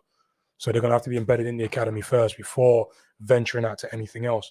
So it'll be quite interesting to see what happens. I'll feel sorry for them if they had to, because that's almost not fair in that respect, because you have to learn what's required. Luckily, obviously, the academy staff will get it, especially the ones in heads of departments. They will get what player care is supposed to be. But at the same time, that person still needs to be doing the job properly in that respect before doing anything else. So there'll definitely be a successor. And obviously, whoever that person is, wishing the best. Is something that's in a really good place. So there's not much they have to implement. They can implement their own style with it now, but it's not necessarily something that they have to do from scratch. I think, oh my God. The foundations are there. Foundations, right? so exactly. The foundations are there. So they can just build on and make it better than what I've done so far. If you ask anyone in the club, I'm always quite level-headed. I'm never too high, never too low. I'm always like, I can always do more. Like, if you ask about my appraisals, it's always, I could be doing better. Because I always want to do better. But again, it's because it's just me, there's only so much I can do. I always wanted to have like a second person to, again, work with the younger one so I could really expand the higher end. But obviously that hasn't come to fruition, which is what it is. But there'll definitely be someone in place. But in terms of what the first team get, obviously that'll be up to what Steve and what the club want to do with that going forward. Well, I just want to say thank you for everything you've done for the club that we all love. And it's unfortunately our loss, but delighted for you. I think it's a move that you just couldn't turn down. So I'm really pleased for you, mate. No, we'll be looking on from a distance to see how you get on. We're gonna now just do some sort of quick fire questions. So, like, first thing that comes to your head, just tell us what you think. So, what is one thing, or I'm sure there's many, but what's the first thing that comes to you of a learning from Millwall that you'll take to Liverpool? I'll start with the parents in particular. Just educating them about the academy system. Obviously, a lot of parents are doing it blind. Not their fault because they're going into it for the first time, etc. I had Danny Mack come down, would have been not last season, but the season before, He come and met the players, done a bit of Q&A with the young ones. Top lad, Danny, man. Yeah, he's really good. But also got to speak to parents, because I thought, you know what? Some parents ain't gonna know how to deal with a son that's going through the academy, and you can help with that. And I think he really enjoys sitting down with the parents and being able to share his story, especially obviously being at Charlton and how they released him and how obviously he moved on from then and how his dad helped and stuff like that. So I'd want to teach the parents as much as they can about the academy system, and also opening their eyes to it will end at some point, whether it is being a professional footballer or whether it isn't, and it's being open to that and just allowing your kid to enjoy what they're actually doing, rather than, I know it's easy for me to say because I don't have children and I've not got a kid in the academy system, but it's allowing them to be humans in that situation and just enjoy the process. They're not all going to make it. We want them all to, obviously. They're not all going to make it, but you want them to at least enjoy it, rather than being you need to be working on this, you need to be doing that because you need to play. But I can understand why parents want to, because you know there's some could potentially make it, and I know some parents look at their kids as financial freedom, which is not a nice thing, especially with the kids 10, 11, 12. That's crazy. You know, but some parents will. Absolutely. Not necessarily talking about Millwall, but just in general, some parents will look at their kids as, that's my financial freedom. The thing is, I suppose when you've got like, I forget his name, but you got like 15-year-old making his debut for Arsenal. Yeah. Like, it's not far away, right? You're like, it's crazy. Yeah. So it's just try and get them to enjoy the program as much as they can. And I'll use Emil as an example. Obviously, Emil's an ex-pro. He's going to play 500 games in the Premier League and 62 caps for England. And I'm like, what you like with your boys? So his boys both play for Man City. One's in the 21s, one's a second year 18. So how do you deal with it? He goes, I'm just a dad. Obviously, I know for him, it could probably be potentially a little bit easier because it's Man City. Some people look at it in that perspective, and obviously he's an ex-pro. But he's like, no, I just enjoy being a dad. He doesn't get involved. He doesn't push them to do anything because it's their lives. It's their career, not his, because he's had his. If they want a career, they have to go and get it. And he says, sometimes I'm even learning from them. He goes, they'll play systems. He goes, why does that person pass to that person? And they'll sit there and tell you that one moves there and does X and Y. So he said he just sits back and wants to enjoy it. So he's at all the games, and as a dad, he's just there cheering them on, etc., and promoting their football. It must be class, right, for him. It must be. Yeah, it is. It's brilliant. And I think, again, because obviously they were quite young when he was at the latter stage of his career at the time, and they would obviously have gone up and down the country following him, and obviously one of his stints out in Australia, and then obviously going out to see him play there and that sort of stuff. So now it's his turn to give back as a dad, and that's something that obviously I think if someone who's an ex-pro who's gone and played so much games and he's a legend at a few of his clubs and stuff like that, if he can look at it as, if they don't make it, it's fine. Why can't all parents be like that? But again, everyone's circumstances are different, but you just want your kid to be in that environment and just enjoy themselves. So even as something as little as an agent, he said, I don't get involved. You don't signpost until you think they should go, because they've got to like their agent because they don't deal with me. Fair enough. So again, I'm always learning from him in terms of the stuff that he's doing with his boys, and then trying to throw those little nuggets into the academy environment here, and just trying to say, look, try and give your son, just be the support mechanism, because that's what you are. Because academy football isn't a pressurized environment in terms of winning games, but it's a pressurized environment in terms of they can get released. Yeah, they want to make it. Trialists are coming in their positions, and they have to deal with that adversity every single week or month or whatever. Imagine dealing that as a kid. And I think once I started working with scholars, I think I started to realize that I probably wouldn't have been able to make it mentally, because that's such a tough thing to deal with. The recruitment's going to bring a new player. How do I manage that? What if he is slightly better than me? How do you deal with that adversity? So you're always trying to encourage parents to be that support mechanism rather than the big goal, which, again, if you're at someone like Liverpool, everyone's on the same site. You can see the first team part of the training ground at the other end. It's not hard to look over and think, damn, my son could be there. Virgil van Dijk's over there. Yeah. He could be worth 100 million, earning 360 grand a week. Like, I can understand why you flirt with that idea, but it's, imagine putting all that pressure, they don't make it, and that's the rest of their life thinking I didn't make it. Yeah. Because with the kids, it's their identity. If any of the kids are on Instagram, they're going to have Millwall FC in their bio. So I'm there teaching them, again, from a life skills perspective. If you're doing that, you need to be operating in a certain way on Instagram or on Twitter or whatever. Because the moment you make it, someone somewhere is sitting down trying to find something you said when you were 12. And that comes to bite you on the bum, you know? So I'm always teaching them that if you've put that in your bio, you need to be careful what you're posting and what you're liking. And we look at examples of players that have done it and the trouble that they get into. So it's, again, when they're released, it's you stripped an identity. They go to school, they're the big fish. It was actually one of the questions I was going to ask you. So I'll do it now because you've brought it up. But like, the world of social media. Yep. In your role, you kind of touched on it there, but just what advice and how do you see your role in terms of preparing them for the world of social media? Because it has just gone bonkers, and there's always someone out there sitting behind a keyboard that's got too much to say. Yep. Like, how do you prepare them for that? So I actually start them from young. I actually start teaching a social media workshop from under 12, so 11-year-olds. That's when they start to fit it themselves on social media. Obviously, when we were young, it was computer games. That's what we cared about. Yeah. Obviously, they've got computer games and that. And obviously, you can imagine that social media is an identity. You get to post a version of yourself. And, when you're in an academy, it's great because there's going to be 98% of kids that want to be there and can't be there, and you're there, no matter what club you're at. So we're teaching them about what they're posting on their social medias and starting to think like a pro from young in that respect. You want them to be kids, but it's like I've taught them the sense of you can have Instagram and post all your football, that's fine. But if you want to have a personal life, have a private account for just you, your family, and your friends. I mean, and what you put on there is up to you. But then there could be someone that might say, oh, you said this, I can go and sell it to the press and make myself 10 grand. Happened to Naranja, and I think it happened to Vardy. Oh, yeah. Was it Wayne Rooney or the other way around? One of those two anyway. Killian Rooney. There's that whole scandal with Vardy's wife. Yeah, so you need to take that sort of thing into consideration because people want to make a buck off you, even if they are your friends. So have a private account because, okay, you can actually just be a normal human being, but then keep your football, and promote as much football as you want. But it's also getting them to understand that there's more to life than just you being a footballer, which is where the personal development, the kids do so much workshops, especially in the 18s. I think I posted one on X about we had a guy that was an ex-apprentice at Leicester, but he does DJing. So he does a transition workshop where he speaks about his life as an apprentice and obviously trying to teach them about you can do other things too.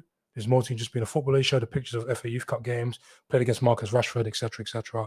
But then he got released from Leicester and he's all over the place thinking, what do I do next? Just started to pick up DJing. He's not saying he wants people to go into DJing, but I've picked up another skill where he's able to play football still and earn from that.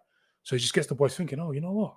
Oh, that's not, I can also earn a bit of money as well as, which some of the players actually do, some of the young ones, some of them do coaching, some of them come back into the academy, do refereeing because they get paid. Yeah. It's ways of upskilling themselves and keeping themselves occupied and not football being the only thing that they do. Obviously, where sometimes you see online, oh, you should just stick to football. But it's like, well, how much of us just stick to our jobs? We don't.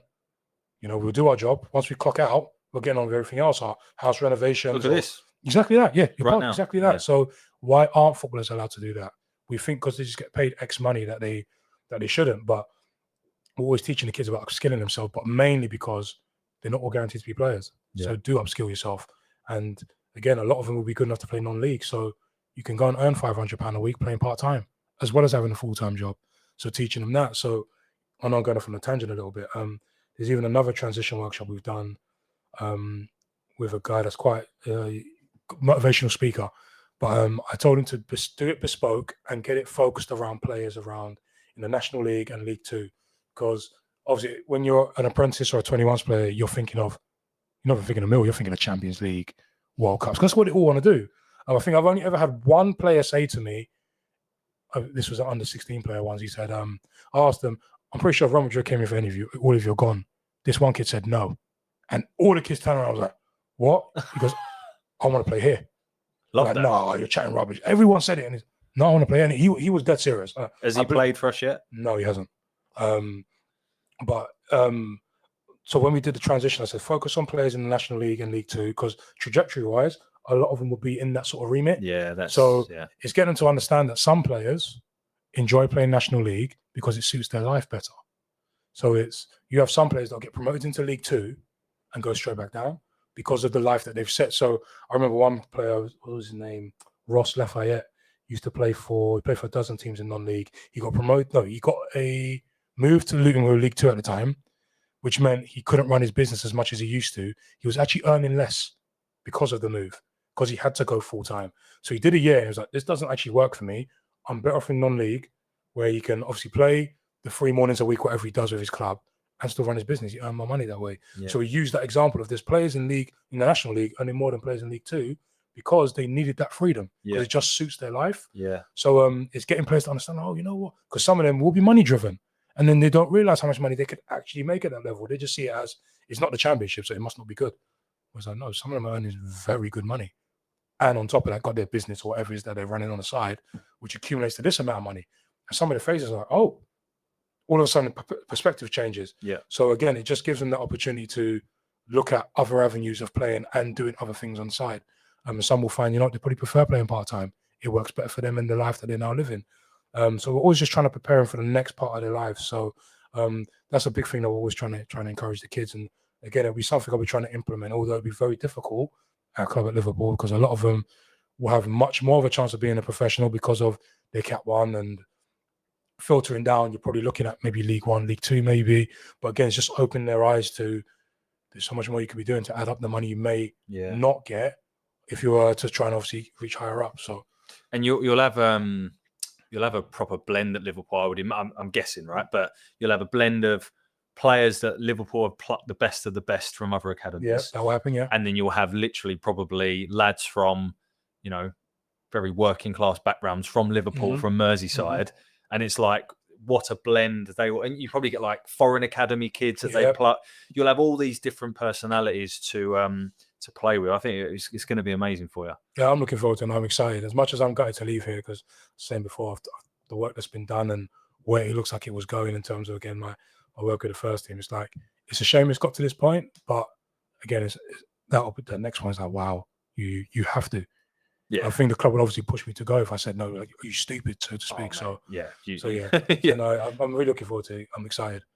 Nice one. Well, we want to end with a couple of quick fires, right? So, first thing that comes to your head, the best player you work with at Millwall. We talking ability-wise? Ability, yes. So I just have to go Romain Esse because of what he's done, I think. So yeah, it'd have to be him. Okay. Biggest character. Current? Yeah. Oh God, it's a tough one. Biggest character could be all day, man. Biggest character,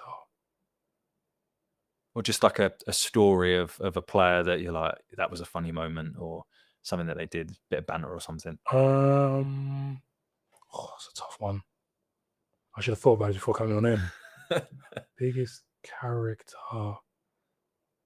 If I look at the 21s, who's a proper character for me in that group? Tell a lie. When we had Henry Hearn, Alfie Massey, Frankie Vid, oh my word, mate, carnage. The Musketeers. Oh, honestly, the three of them as a trio. Goodness me, yeah, wow. Where's Frankie now? Frankie's playing in Northern Ireland for Glentoran. Yes, that's right. Doing really, really well. He's enjoying. He's loving his football. And Henry's at Hornchurch? Henry's at Hornchurch, doing really well again. Yeah. I don't see him being there for too long. I reckon he'll be going up the ladder for certain. But those three as a group, mate, characters, yeah. Probably I have to give it to those three, 100%. Nice one. One bit of advice you'd give to a 15-year-old in an academy somewhere? Apply yourself. Do all the right things. High performance behaviors will be it. Do all those things right. You give yourself half a chance. So when you see staff shake hands, say hello, even if you don't know them. I think someone that surprised me, not necessarily about him directly, AJ Matthews, when I first met him, obviously young boys, come from Middlesbrough, doesn't know me from Adam, saw me come and said hello. From up north as well, right? So, so again, it's a big transition for him. Doesn't know me from Adam, sees me, obviously me in my uniform, comes and says hello. I'm like, wow. As a kid, I don't think I'd have done that. If I don't know his staff number, I'll probably just walk past. But he made me realize we need to be teaching the kids from young about doing that. Even if you don't work with that member of staff, still have the courage to say hello, because it's, again, these are people that you might work with at some point and they're in your building. So it just shows a bit of manners. So high performance behaviors would be the big thing I'll teach any sort of 15-year-old. Nice. That leads me next into my next question. I forgot about AJ earlier. We've got so many players if you had to pick one player that either there now, you've worked with or whatever, that you see potential for going to the very top, obviously Romain being the exception, who would it be? Don't like asking because I don't know. Who can get to the very top? I think Rays can. I'm not answering that question for you. But I do think that.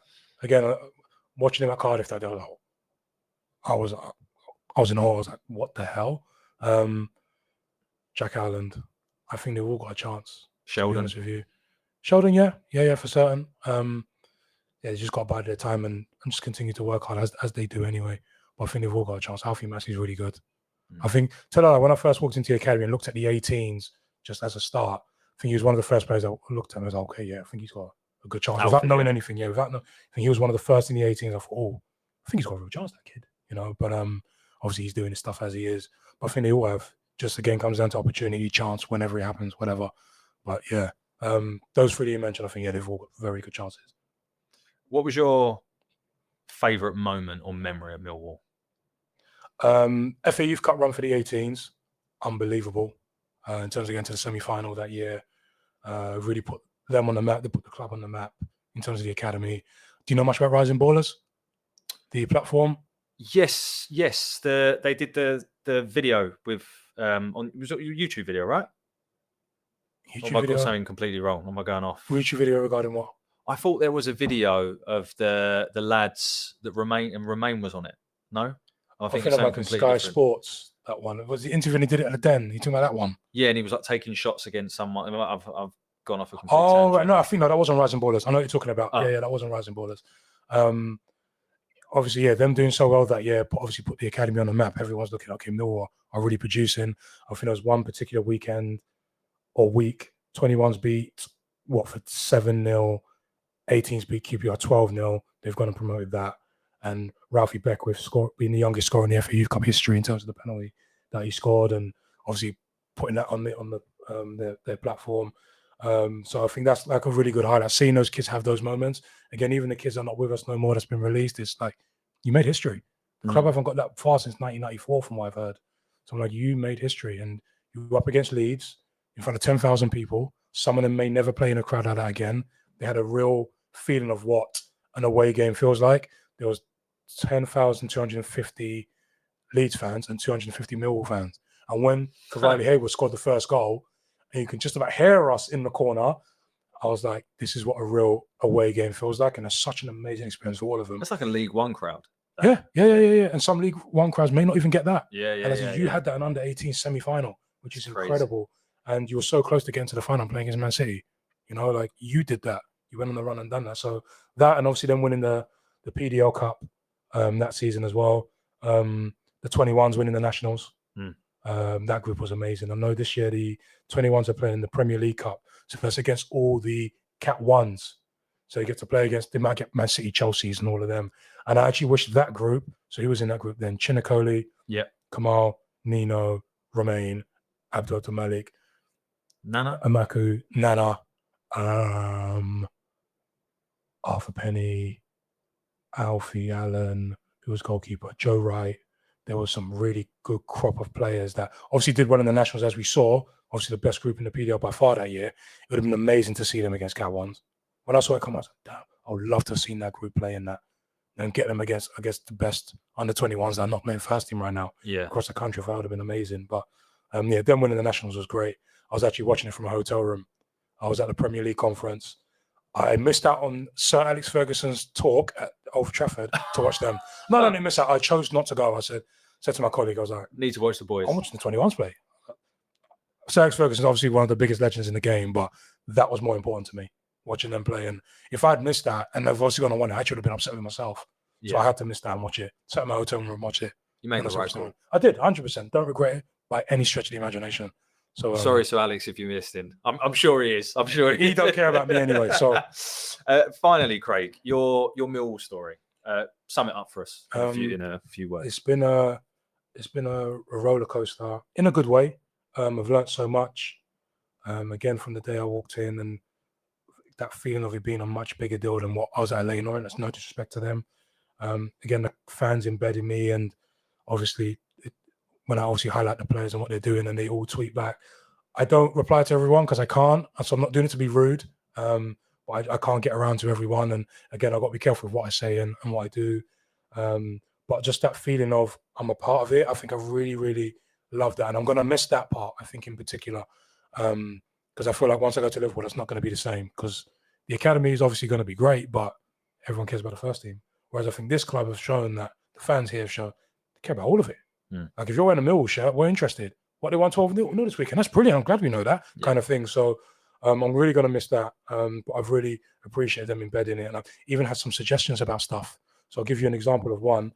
The academy kids, we do like not at the end of the season, but we get like a particular game where they get to walk around the pitch. Fans give them a standing ovation, etc. Yes. And one fan said, could we not do that before? I can't remember his name. I can picture his face and obviously in his account, I can't remember his name. He said, why can't we do it before the game where there's more people in the stands? And I'm like, that's a good idea. So I've taken that to staff and I was like, can we do that? No, yeah, we can. So I'm like, great. So obviously that's now something we're going to embed based on what a fan suggested to us.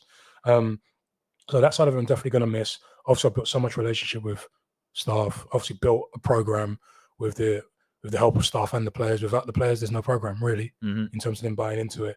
So they've obviously the club's given me so much in terms of insight, in terms of what I need to know. And without what I've learned here, I can't go to Liverpool, and that's an absolute fact. I think with me having access to all age groups has shown I can deal with different pressures from the low end, obviously the nice end with 20 of the under 9, where it's all great. It's just having fun playing games, and then you got your first teamers who are under pressure thinking next contracts or whatever it is. They're thinking of. So yeah, could I see myself being where I am now in terms of what I've done with the club? No. I thought the most I would have done would be very good with the under 21s, and that's it. But for me to even get anywhere near the first team is, like I said, as much as I might walk away and say, okay, I've done it, but I'll look back in a year, especially because obviously I'm working with just academy kids at Liverpool, I'll be thinking that's actually a really big deal what I've done there or been involved in. So no, it's been an amazing time. And again, if it wasn't a no-brainer of a move, I wouldn't be going anywhere. And I've always said to people, I'm not in no rush to go anywhere. I'm not, sometimes you're at a job and you're thinking of the next one and whatever. So I was never in a rush. It would have to be something that makes sense. And obviously this one has obviously come up. But no, it's been an amazing time. And would I ever rule out coming back here? No, absolutely not. If it's right and it works, and I would 100% come back, because it's been a brilliant tenure. And I said it in my exit interview. We have to do exit interviews as staff. So if you're leaving, they want to know how you found your time here, etc. And I've been so complimentary. Like I've actually loved it here. It's great. I've been in no rush to get out. As some people, we obviously always get an itchy for, well, what's next? So never have that at all. Yeah, like it has to be something that made sense. So no, it's been a great time. Staff have been great. Players have been great. Parents, fans. I just thank everyone for everything they've done to allow my role to be what it is now. Without everyone, the role's nothing really. So no, it's been great. Well, thank you for everything you've done for our club. We really appreciate it. No, I'm sure I speak on behalf of the fans and the club that there'll always be a home for you, and we hope to see you back down the Den. I think I will do. I'm even thinking we're having the Academy Day on the 4th of October. So we're going to make a bit more of a big deal rather than just be a walk around the pitch. There'll be activities going on the pitch and getting pictures done, that sort of stuff. And I'm actually thinking to come down and watch it. I actually want to see that actually happen, because I'm kind of the one that's going to be putting it together, and then the staff are going to take it from there. But I actually think I want to see it all. Yeah. Like, as much as obviously I'll be employed somewhere else at that point, I'm like, no, it should be quite good. And the parents that I was with today actually said, no, I think you should be there based off that as well. Coming back as a fan. Yeah, pretty much. Yeah. So I'm looking at it from a completely different lens. I do love Villa and I do love Millwall at the same time. No one likes us. We don't everywhere. Love it, mate. Love it. Well, Craig, thank you so much for coming. No worries. Really appreciate it. Thank you for your time. Listeners, I hope that was as insightful for you as it was for me. I learned a ton. Obviously, Craig's an excellent speaker. We'll be following his journey and wishing him all the best up at Liverpool. As always, thank you very much for listening. As you know, everything we do goes to Cancer Research UK. So please give us a like, share, subscribe, all that kind of stuff. It really helps us. But of course, as always, for the next one, until then, bye for now. Hi, it's Steve Morrison here, and you're listening to Chat with Chaps, chatting Millwall, come rain or shine.